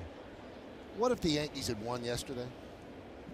And then they hold on here, and then all of a sudden the Red Sox take the field tonight, and their lead is just a game and a half. So that was a tough one to take yesterday, that loss, as Gregorius lines a single to left field.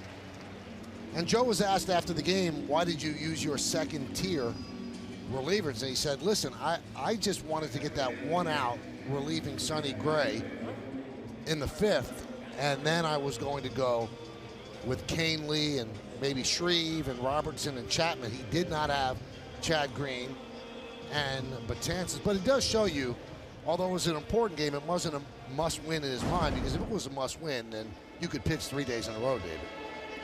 Yeah, no doubt about it. Yeah, there was a little bit of splitting hairs there on who to use and who to protect, and forward thinking and living in the present.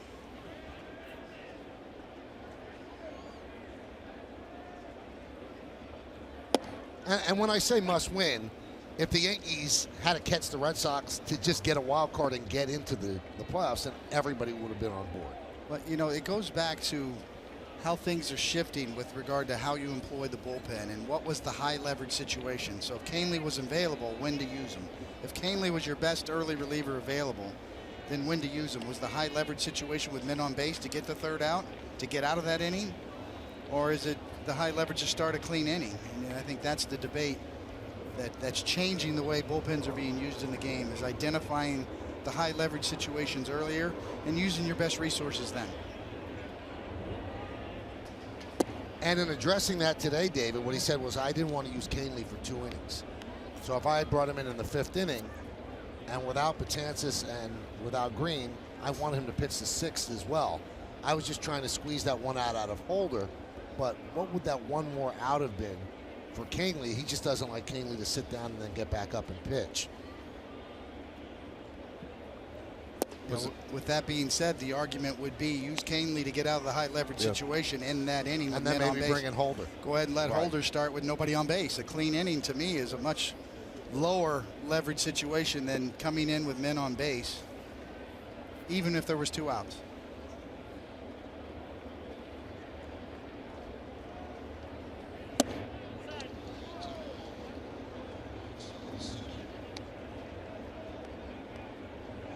Count 2-2 on Castro. Castro's 1 for 2.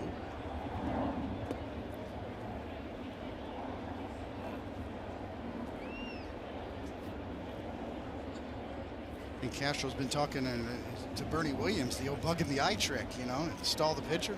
Big jump for Gregorius. He'll steal second easily as Castro goes down on strikes. Well, the Yankees obviously have a scouting report on Lopez. They're going to go on him. Yeah, I think that's the case, Michael. Rafi Lopez, you know, you don't get a whole lot of help from the pitcher either. Let's see, he looks home. Again, this is all based on scouting reports of knowing the nuance of what a pitcher does or doesn't do. That was a huge jump from a lefty. That was a good shot. The previous one of Dermody looking at home and never looked back. Tough pitch to throw anybody out on.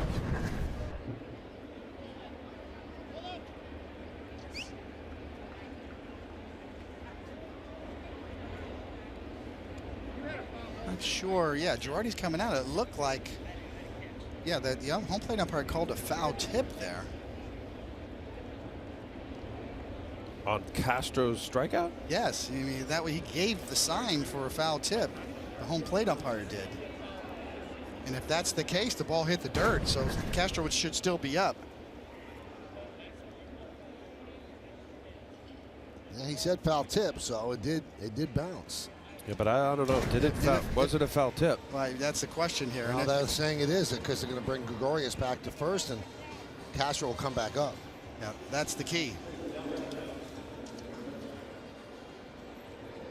And now John Gibbons wants an explanation from the crew chief, Bill Miller. I think what Gibbons is probably saying is how much time. Now this, Yeah, he does.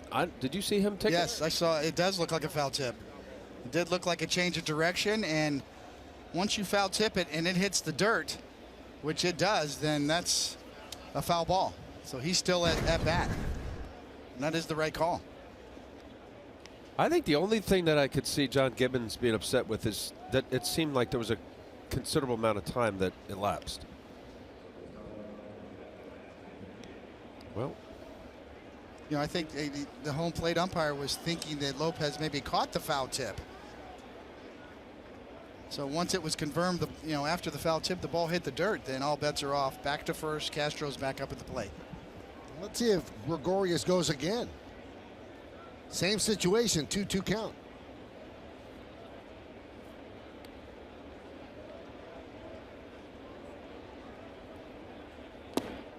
Now it's 3-2.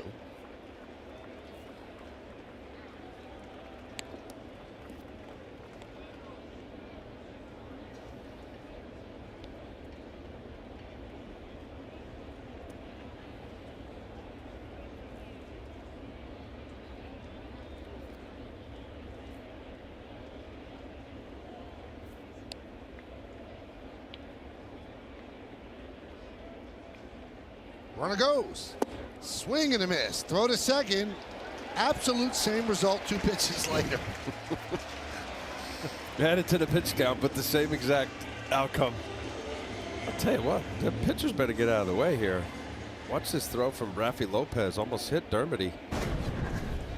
Watch the throw. It's a low throw. Same pitch, down and in. He swings. He's going to get out of the way. Get hit in the back.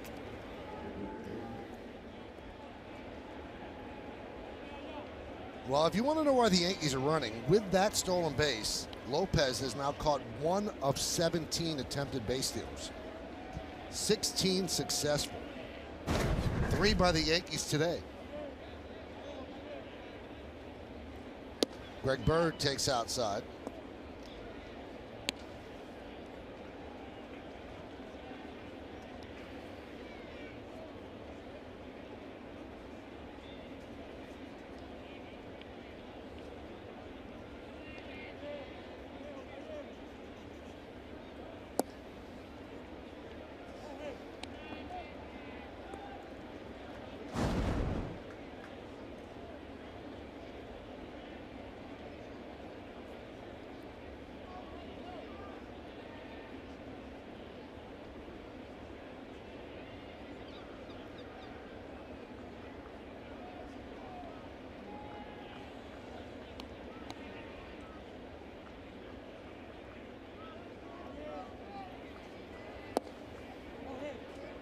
(3-0) on Greg Bird. Bird with a sac fly in the first to center and then doubled to right field in the fourth.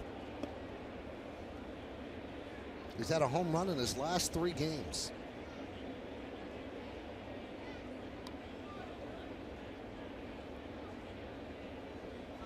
And the pitch. Strike 1.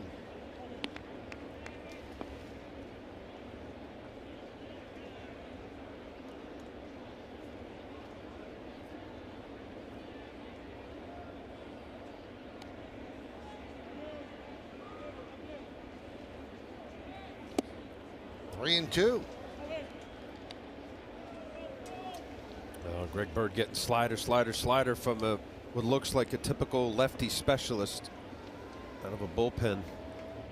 Not very hard thrower, but got a pretty good depth to his slider. Probably get another one here. He throwing a slider every time. Ripped down the right field line. That is up the wall.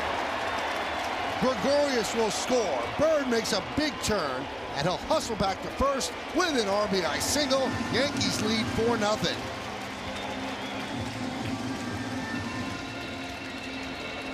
Now with Didi getting to second base and just watching Dermody slider, and then slider up. Beautiful swing once again from Greg Bird. Just had some top spinner. That might have been a home run. Good ricochet here. Saunders ended up making a good throw. Watch this coming right at the camera. Keeping Greg Bird at first base. 3 swings for Bird today, 3 bullets. Second RBI of the day, 28th of the year. And again, the Blue Jays go to the bullpen.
This is brought to you in part by Bigelow Tea, who encourages you to grab a mug and tea proudly. City MD, when you need a doctor, just walk into City MD Urgent Care. And by People's United Bank, keep business at hand with mobile cash management. There you go, Coney. It's easy stuff. See, right back here in the Bronx, right? Yankees up 4-0. There is your new pitcher, Danny Barnes. He's pitched a lot this year. Used to be number 59 on the games, and pretty decent stuff.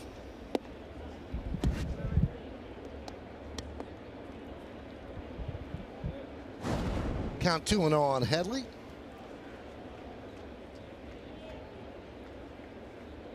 Bird leads off first. And a strike, 2-1.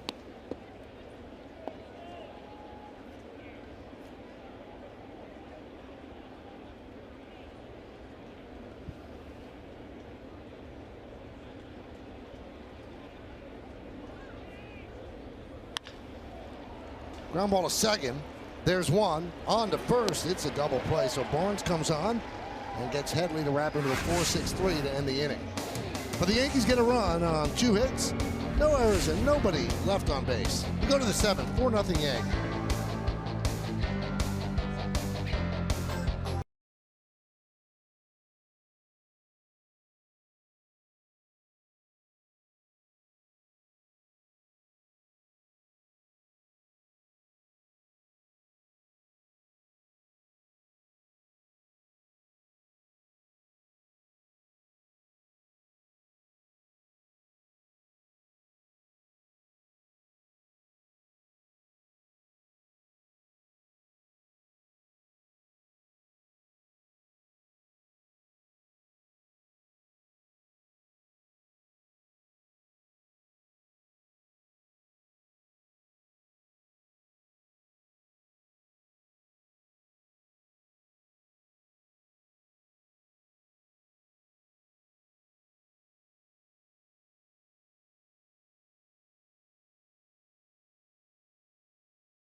Al, so just tell us how. I'll tell you what, pretty great stuff. That pitch there, the split finger, you could see the late break to it, and then that pitch. He's had different depths and velocities on his slider, but if you look at this rip, it's primarily been slider down the way to the righty and that split that goes away from the lefty. It is exactly that, what's called the scissor effect. What a job Masahiro Tanaka's done this afternoon.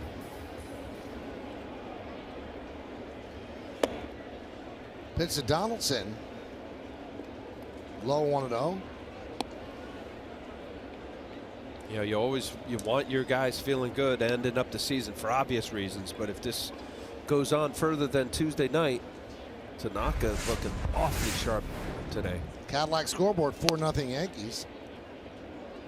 And also, this time of the year, it's now 3:13 in the afternoon. The shadows become a factor as well. So Yankees go to the bullpen at some point soon, bring in their hard throwers. That becomes a more difficult proposition for the hitters. Boy, we hated that, didn't we, Coney? Shadows? I'm kidding. You know, everybody's complaining about the high strikeout rates in today's game. I like strikeouts. I like watching strikeouts. But you want to see more balls in play. Not really. Line drive, base hit, past Frazier, and that'll go into the corner. Playing it out there is Hicks, and Donaldson has himself a double and extends his hitting streak to 5 straight.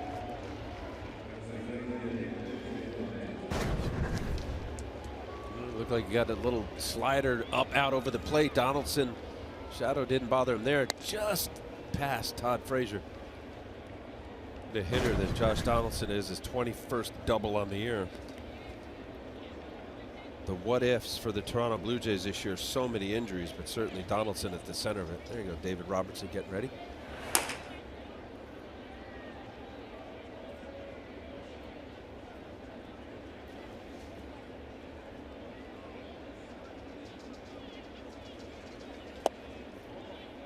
I hear you. As a start, you struck out what, 20 in a game or something like that? 19? 19. 19. Yes. Awesome. You were a strikeout guy. But just for the kind of the global look at the game, high strikeouts, a lot of home runs, less balls in play as a result. I understand from a fan standpoint. Action, a little more action. There's ebbs and flows to the game. You know, I think you talked about the MVP in the American League this year, the race. As you see Tanaka by inning on his pitches, very efficient all day long. Jose Altuve's put it in play guy, right? I mean, he's an all-around ball player. I think we're getting back to that. Foul back here, just under our booth. That was close. That was coming our way. Michael was ready. One of the things, Al, I think, you know, that the data revolution, the sabermetrics era has brought in is an emphasis on the all-around ball player. The guys who run the bases, the guys who play defense are getting more love, so to speak. You're trying to quantify different, you know, phases of the game and how that impacts winning and runs. Foul back here again. If you're talking about an all-around ball player, Jose Altuve may be one of the best in the game, right? I mean, he has been, does a lot of things to help his team win ball games. I think Aaron Judge, under the radar, does that too. He tends to get all of the spotlight on his prodigious power, but Aaron Judge is a baseball player. He runs the bases well, he plays good defense.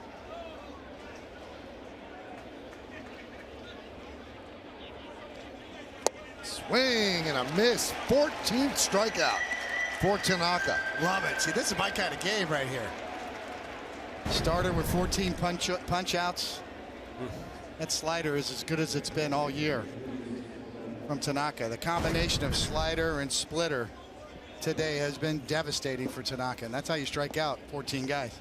Well, if you want to vote for the player of the game, go on Twitter at Yes Network. Vote Tanaka A, Aaron Judge B, Greg Bird C, or D.D. Gregorius D. Really? Well, let's see what they say on Twitter. It's only fair.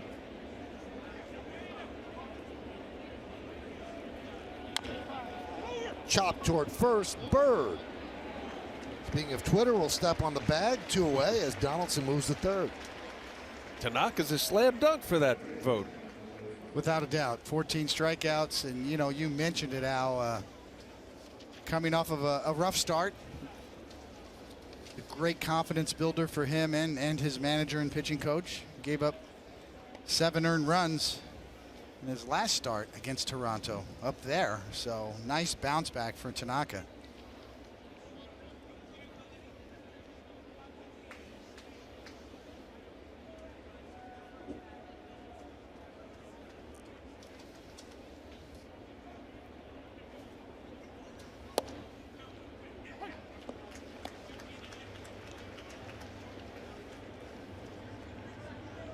The 14 strikeouts matches Tanaka's career high. He did that this year against Tampa Bay on July 28th.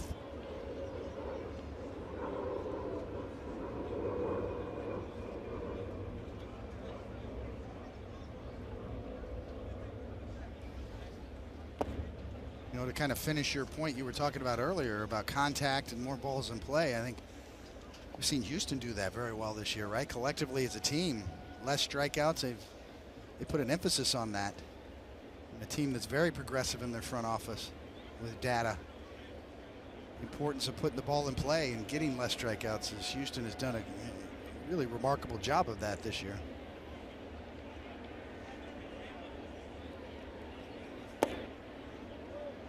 Well, you pitched enough to know. For me, the guys that were swing and miss generally had 2, maybe 3 holes. Yes, they can hit a ball really far, but that was I love that matchup better. Yes, when you made a mistake, it was going to get hit hard and maybe really far. But the pesky guys that would have a 2-strike approach, put the ball in play, understood, the situation, who's on base, how many outs. Swing and a miss. 2-2. I mean, I'll throw out an easy one, David. Tony Gwynn was just a matter. He was going to hit it hard somewhere. But guys in my career, like Mark McLemore, batted 500 plus, has put the ball in play, little line drive swing. Brett Butler. Mark Grace.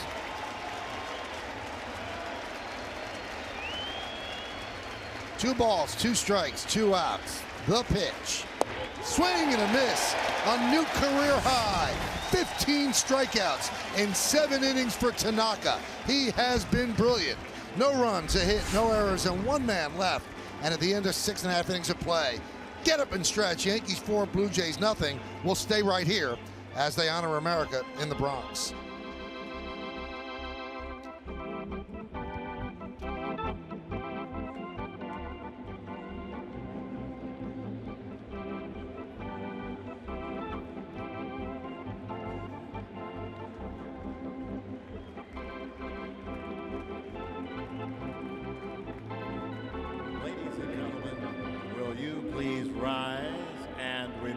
Caps, and please direct your attention to the area behind home plate as the New York Yankees welcome an honored military guest who is joined by his family.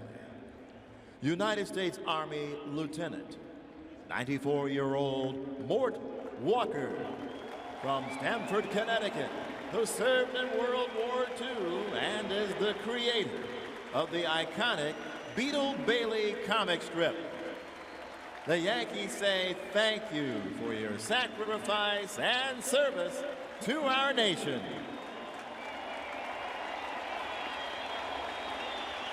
Now, ladies and gentlemen, please join in Kate Smith's rendition of God Bless America. God bless America, land that I love. Stand beside her and guide her through the night with a light from above. From the mountains to the prairies to the oceans, wide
Game summary brought to you by your local Nissan dealer.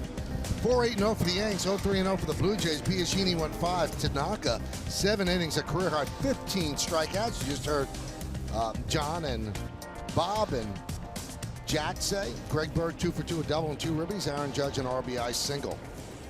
So Todd Frazier will lead off against Tom Kohler. And the pitch is low. Now, Tom Kohler's from the area. And you see the Cadillac scoreboard, 4-0 Yankees. And this is the first time ever pitching at Yankee Stadium. And it's a big deal for Tom and his family because his father, Ralph, was a veteran of the NYPD. And he worked undercover on the Yankee Stadium detail for many, many years. So this is a big deal for the Kohler family to see Tom on the mound. And the way John Gibbons thinks, I'm sure that was something on his mind to get Kohler into one of these 3 games. Pitch inside. Well, in addition to that, Michael, he's done a nice job since coming over from Miami. In the 14 games, he's had 1 game start. ERA at 2.8.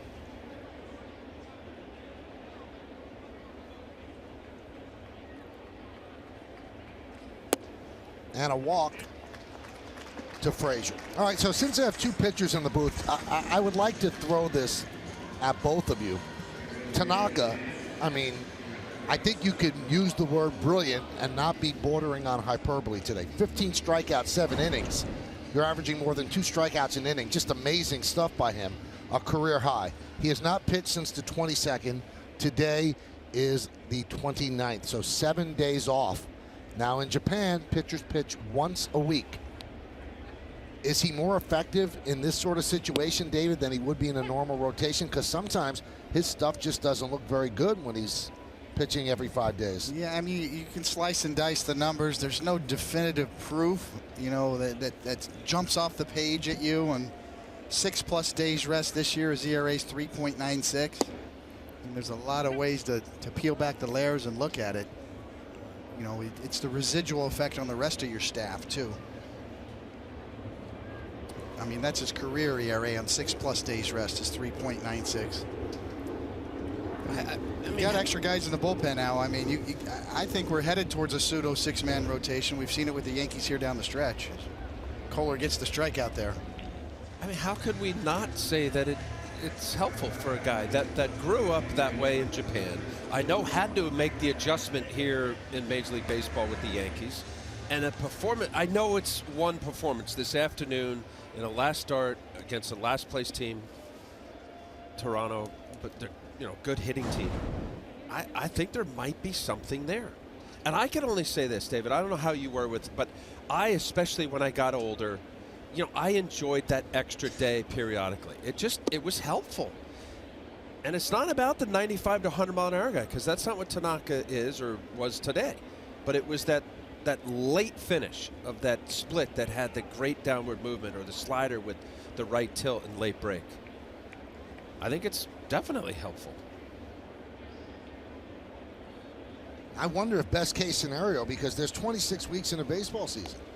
Would it be better if he made 26 starts rather than 31 or 32, and then you have him at his best? But then you put every other pitcher in a situation where when do you use that 6th starter? Do the other guys want the extra rest? Some guys like to pitch right when they're supposed to pitch.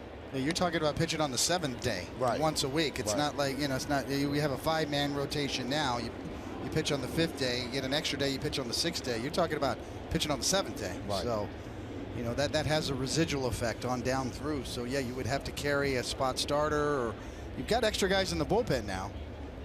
Most major league teams carry 8, sometimes 9 relievers. So, you'd have to readjust everything to accommodate it. But would you? Here, the reason why I say that, assuming you went the college route, you're a Friday pitcher, you're a Saturday pitcher, you're a Sunday pitcher in college. You pitch once a week. The minor leagues, they're protecting these arms and assets, pitch counts, and giving them adequate rest. I don't know how much of an inconvenience or disruption to their routine, because when they get here, it's really kind of quasi the first time. I know they're on 5 days rest down the minors, but in the minor league, they'd be more inclined, especially with a high prospect, to make sure that he gets his adequate rest. into his next outing for health reasons. I'm not sure if you could do it roster-wise, because once September 1st hits, you can do it because you can expand to 40, but a 25-man roster, if you can have a 6-man rotation, and Joe Girardi explained this a lot of times because he was asked why not do it. He said you can have one fewer guy in the bullpen, and you still need that guy in the bullpen, so then you can have a bench of 2 people. So unless Major League Baseball expands to maybe 27 for a roster, I'm not sure if you can go with the 6-man. I would argue that if you had that staff, that guys actually pitched a little better as a result of the extra rest, you would get that extra inning. Swing and a miss, and Hicks down on strikes. Instead of worrying about the 100 pitch count per se, and you're getting guys moving in the 5th and 6th inning, you may have a staff that can then understand to get through 6 and 7 as opposed to 5 and 6. It's an interesting thought, and you know, if you want to go along the lines that he pitches better on long rest, if the Yankees get past the Twins and he starts game 2 of the ALDS, it will be on 7 days rest. Which is why they allowed him to go as far into this game and strike out 15 batters. So there's the other thing, Michael, is instead of a strict 100 pitch count, maybe you could push the guys a little further if you go, like, to your point, Al, if you let them go, you know, with a few extra days rest, 1 or 2 extra days rest, you get a little bit more out of them when they do pitch.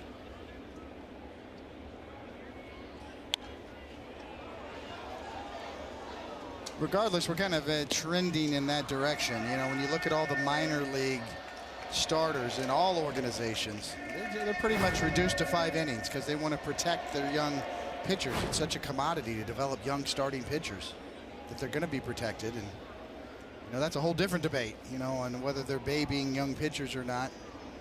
That cow has left the barn, so to speak. You know, that's the way it's going to be.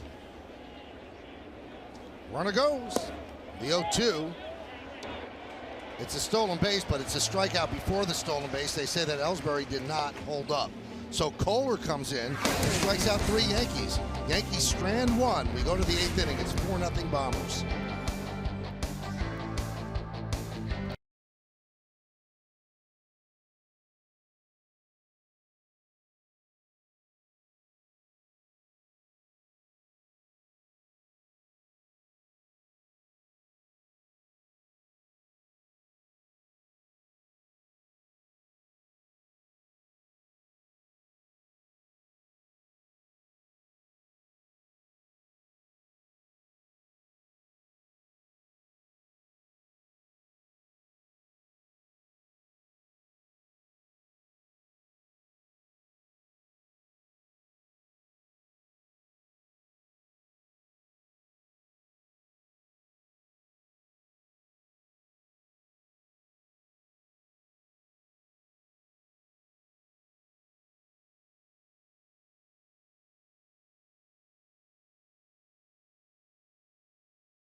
Machine all the way back to 1987. Don Mattingly hits his 6th grand slam of the season. This was off of Bruce Hurst in a 6-0 win against Boston, setting a major league record which was since tied in 2006 by Travis Hafner. The amazing part of this stat, those are the only grand slams he hit in his career. That replay brought to you by New York Presbyterian, the official hospital of the New York Yankees. Amazing things are happening here. And that dugout where everybody was clapping, a little young Al Leiter was there. That's right. I remember that. Did you even know where you were? Yeah, it was cool. I'm in the Bronx playing for the Yanks as a 21-year-old. I do remember that down the stretch. because I don't know how many hit even in September, but I think it was a few. Monday scoreboard, Yankees lead 4-0. David Robertson takes over, and he deals high to Ezequiel Carrera.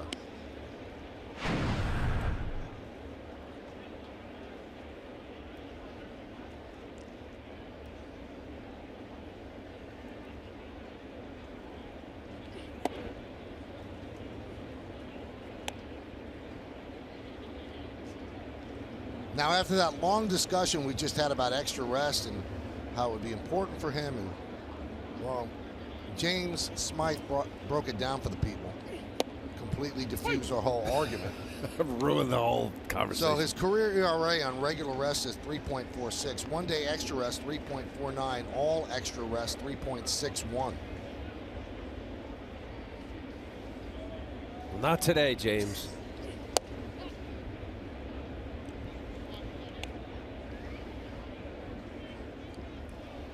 That stat by James right there, that's what they call a buzzkill in the business. Facts.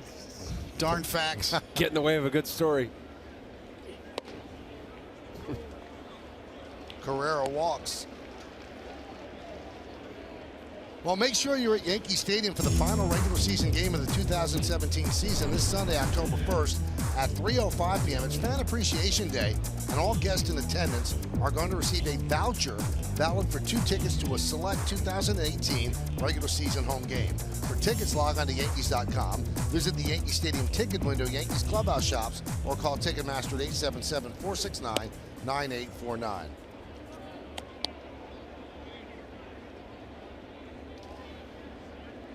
One and 0 on Lopez.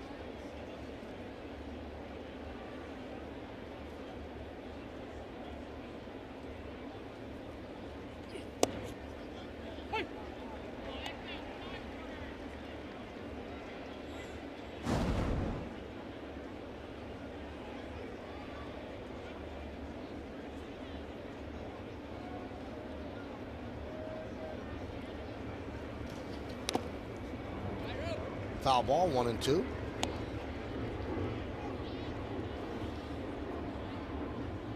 No, Al, when the Yankees went out and made that deal with the White Sox to bring David Robertson, Tommy Kahnle, Frazier over, they had to give up a #1 draft pick to get that deal done. Blake Rutherford, who was highly thought of, still is. But you talk about the perfect guy to get back into the Yankee universe here is David Robertson. Runner was going, ball fouled off. It's like he never left. He's better than ever, and since he's come back, now, you know, I don't look at one-loss record as much. He's 5-0, but a 1.09 ERA now. In 28 games, he's just given up 4 earned runs. And the beauty of it is that you can use him at any time. He is your super reliever right now for the Yankees. That you can use him a la Andrew Miller was used last year. You can bring him in the 5th, the 6th, the 7th. He can close. Grounded to first. Bird goes to second one. On to first. And a beautiful play by Bird. The scoop, and he kept his foot on the bag for the 3-6-3 double play.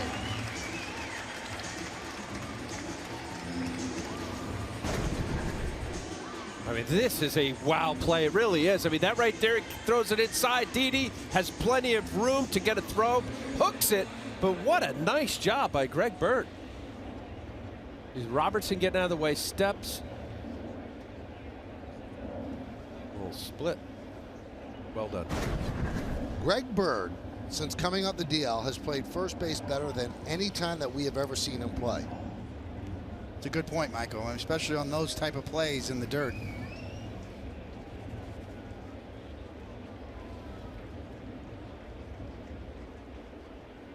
Here's Ryan Goins. And a strike, 94-mile-an-hour fastball. But what a weapon now. I mean, David Robertson, just to finish that point, Joe Girardi can go to him at any time. And he's been such a team-first guy, he's willing to do it. Yeah, he's come in games in the 5th, hasn't he? He has at times. I mean, in 33 innings, he's given up 14 hits. Amazing. 10 walks. And 48 strikeouts since he's returned to the Yankees. I mean, just dominating numbers.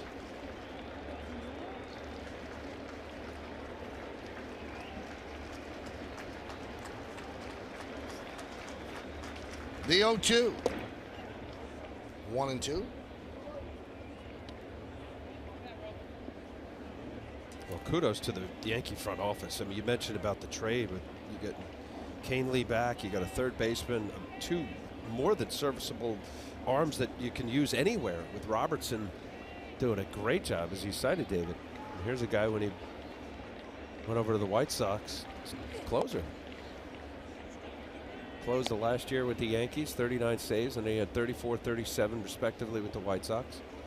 Well, Robbie's the kind of guy that checks his ego at the door when he shows up for work.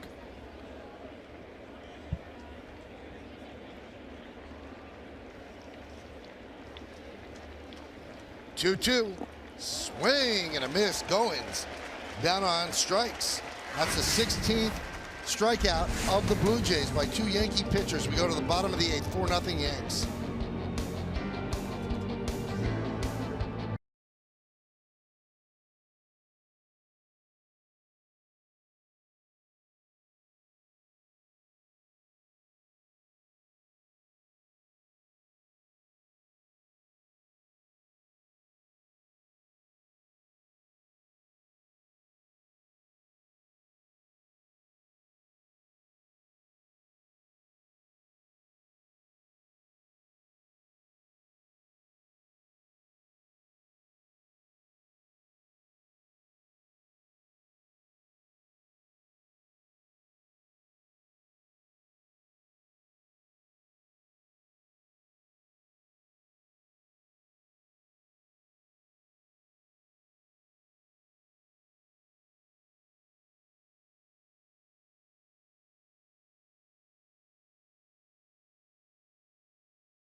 Season is almost here, where every pitch, hit, and strikeout, every out, inning, and game has led to this. The only thing that matters now is October. The ALDS begins Thursday only on FS1.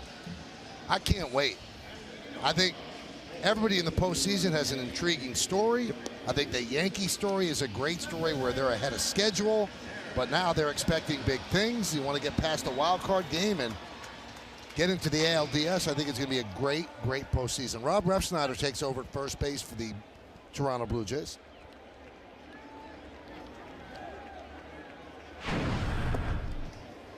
And Tim Meza will take over on the mound. Playoffs are coming up. That's what I'm hearing. I'm with you, Michael, as you pose it the way you do. I think there's many teams that was kind of figured that it would play out that way, in particular Cleveland, Houston. You could put the Nationals, the Cubs are coming on strong, Dodgers. But for me, the intriguing story, Minnesota Twins, Paul Molitor, what he's done to get them over 100+ losses to be in the playoffs, and Arizona Diamondbacks, after 2 years removed from the big contract that Greinke got and injuries, and they just faltered. And here they are, the first wild card, 92 wins. Yeah, great storylines. Cleveland and the Cubs back for more. Houston's a great story, especially considering what's happened down there in Houston with the hurricane running through. Dellin Betances is going to get into this game. The Yankees and the youth movement here, then the development of potentially another core four here in the Bronx. The personality of this team, the interviews, the faux interviews in the dugout, a really fun team to follow. Boston and the Yankees potentially again, still a a possibility that we could see the Yankees and Boston match up maybe in the second round if things work out and shake down right. It's a lot of great storylines. Now, what we'd like to tell you, I'm sure you all remember, as Judge goes down swinging, if the Yankees play the wild card game on Tuesday, and unless they make a miraculous 3 games up this weekend, that's what it'll be, the Yankees against the Twins. Yes is going to be all over it. Pre and post game coverage, everything from the clubhouse, all the interviews, everything you need before the game, and once the last pitch, boom, come right back to Yes for post game coverage. That's all on Tuesday, and if the Yankees advance, every single game in the postseason will be there. Gregorius lofts one to center field. Hernandez is there, 2-way.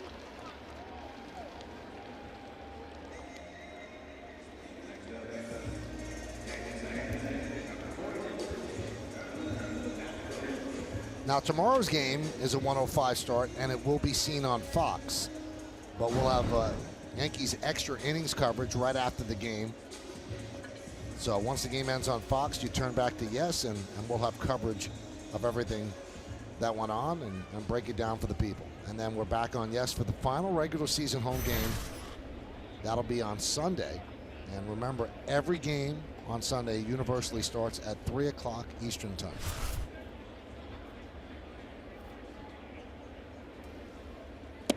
Castro swings and misses. Which is completely fair. If you remember, before they did that, there was some of the wild card teams. It was the Cardinals that ended up not pitching somebody because the Pirates had lost. It may not matter. The Brewers still have their work cut out to try to catch the Colorado Rockies. That's the only one that's left as far as a race. The Brewers are 2 games back behind Colorado.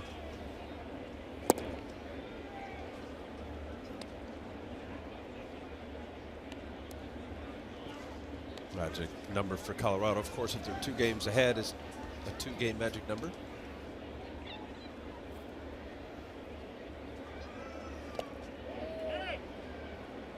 And Castro goes down on strike, so a strong inning for Meza as the Yankees go down in order. We're going to go to the 9th inning. Yankees lead this one 4-0.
Out for the WB Mason postgame as our studio team recaps all the action in this battle with the Blue Jays and gets you ready for tomorrow's Game 2 showdown. It's all right here on Yes, and boy, full house backfield in the studio with Bob Lorenz and Jack Curry and John Flaherty, and then Meredith Marakovitz will be working the clubhouse, so got it covered. Dylan Betances trying to get the final 3 outs of this game. Now, this is how impressive 8 shutout innings is against the Blue Jays. They've scored at least 6 runs in each of their last 4 straight games. So this has been an explosive offense. I think the thing that's gone wrong with them has been their pitching this year and the injuries. So They can hit with anybody, and the Yankees have held them to 8 3-hit shutout innings. And now Dellin Betances. Well, thanks to Masahiro Tanaka pitching a fantastic game this afternoon. 7 innings, 3 hits, the 15 Ks. Here's Richard Urania.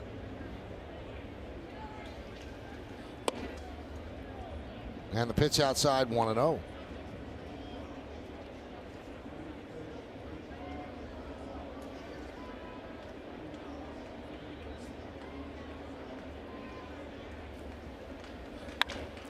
That one is ripped to right field. Judge back. He's going to play it one hop off the wall. And Urena will stop at first as the throw comes into second.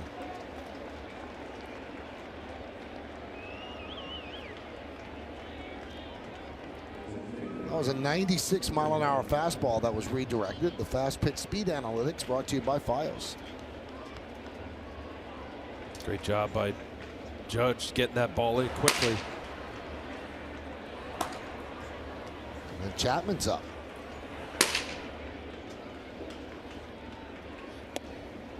And that one off the glove of Romine as Urena will move to second on the wild pitch.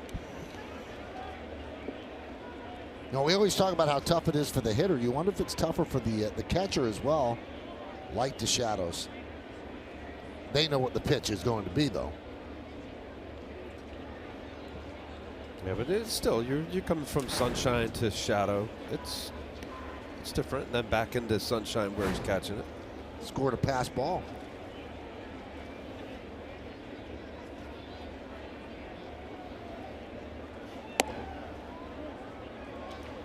Breaking ball, no bite, 2-0.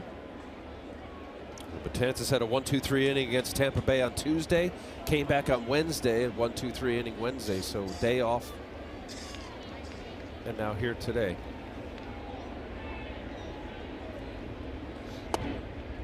Oh, strike. Just trying to get Dellin Betances feeling right going into the Tuesday, what looks like Tuesday. I want everybody to be comfortable and confident, feel good about what they're doing.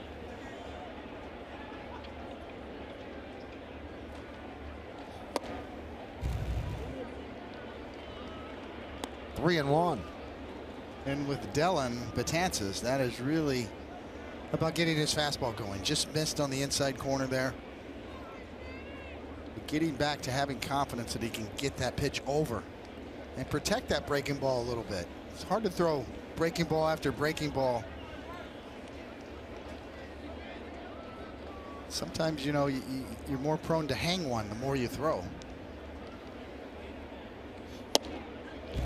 Strike.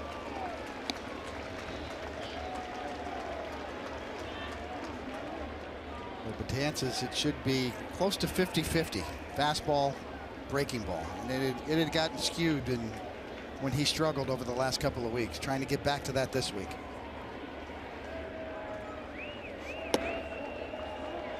And that is a walk to Hernandez.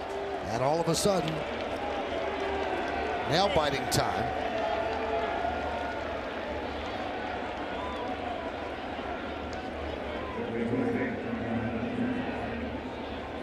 And that's going to bring up Donaldson, and that's going to bring out Girardi, and that's going to bring in Chapman, you would think. He hasn't signaled yet.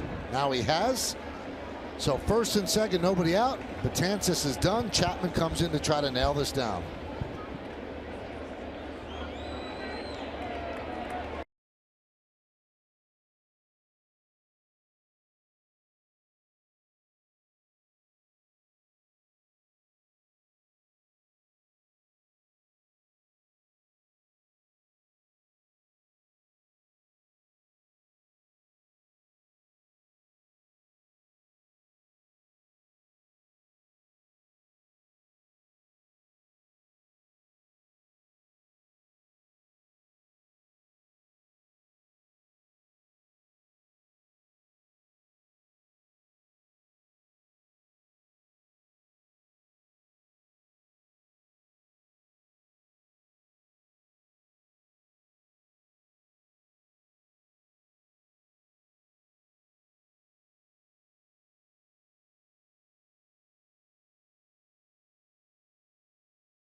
this. In the postseason, they can't allow him to work out of trouble. He gets into trouble, they're going to go to the bullpen again, and that's what they do with Aroldis Chapman. And here are his numbers. This is now a safe situation because the tying run is on deck. And David, I don't know if you feel this way, but when Betances is on the mound, you can tell within the first 1 or 2 batters whether or not he's got it that day. Yeah, I mean, that's a valid point, Michael. I mean, you can tell by the bite on his breaking ball a lot of times, you know, and those were kind of rolling there a little bit. It's mechanical with Dellin, you know, when he starts missing away and carrying his fastball or his slider away off the plate to righties, then you know he's a little off with his alignment, and that's what they've been working on him with, is getting back to driving straight towards home plate, getting both of his pitches back in the strike zone. First and second, nobody out. Here's Donaldson, who's 1 for 3. Obviously a power threat.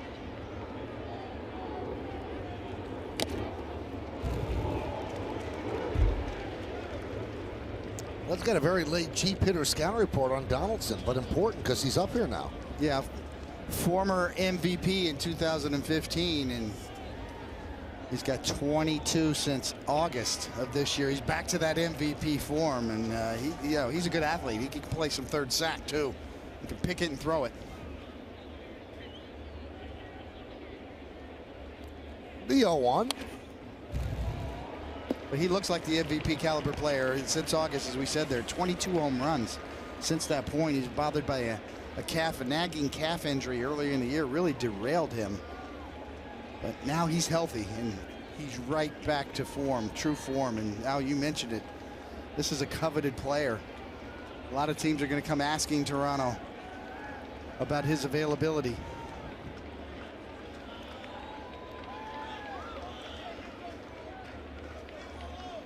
And the 0-2.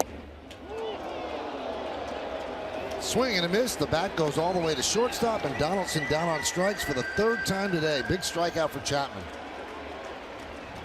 Well, you're throwing 99, 100 miles an hour, as good as Donaldson is. You see very few of these pitches. Chapman's a guy that just pounds his own with fastballs, and Donaldson obviously fooled, just hoping that he could nick the baseball on that power slider from Chapman.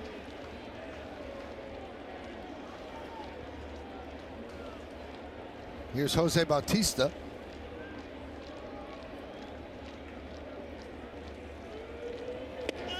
Now, one thing we've also seen from Girardi over the last week and a half, 2 weeks, that you could put yourself in the position of watching a postseason game that has to be saved, and it looks like what he's doing is Chad Green in the 7th, David Robertson in the 8th, and Chapman in the 9th. And it seems like at this point, Dellin Betances has lost that 8th inning role. Could not hold up, but the first base umpire said that he did. 2-0. Wow, I thought he definitely went through. It's a high check swing. We'll get a good vantage point from here. Oh my goodness! Wow, would have hit it into the gap. Been a double.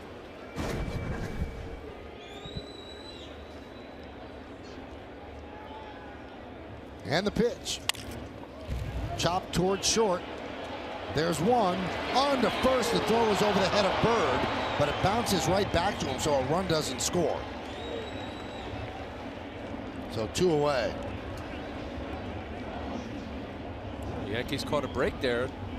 Ball ricocheting off the little net in front of the dugout. Looked like a easy 6-4-3. Oh, the left leg of Starlin Castro looked like it slipped out, making a bad throw. See that little ricochet back. Not sure if a good throw would have had him either. Bautista got down the line pretty well, and it was softly hit just enough. Here's Rob Refsnyder now. Refsnyder was the final out on Saturday when the Yankees clinched the playoff spot. And here he is. Yankees hope he's the final out today.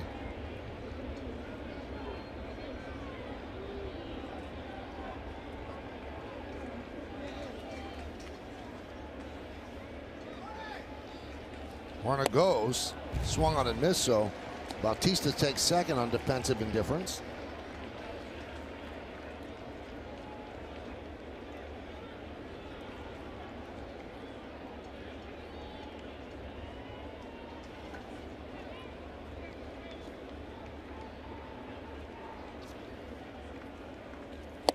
Swing and a miss, 0-2. You really see the carry, much better life on Chapman's fastball.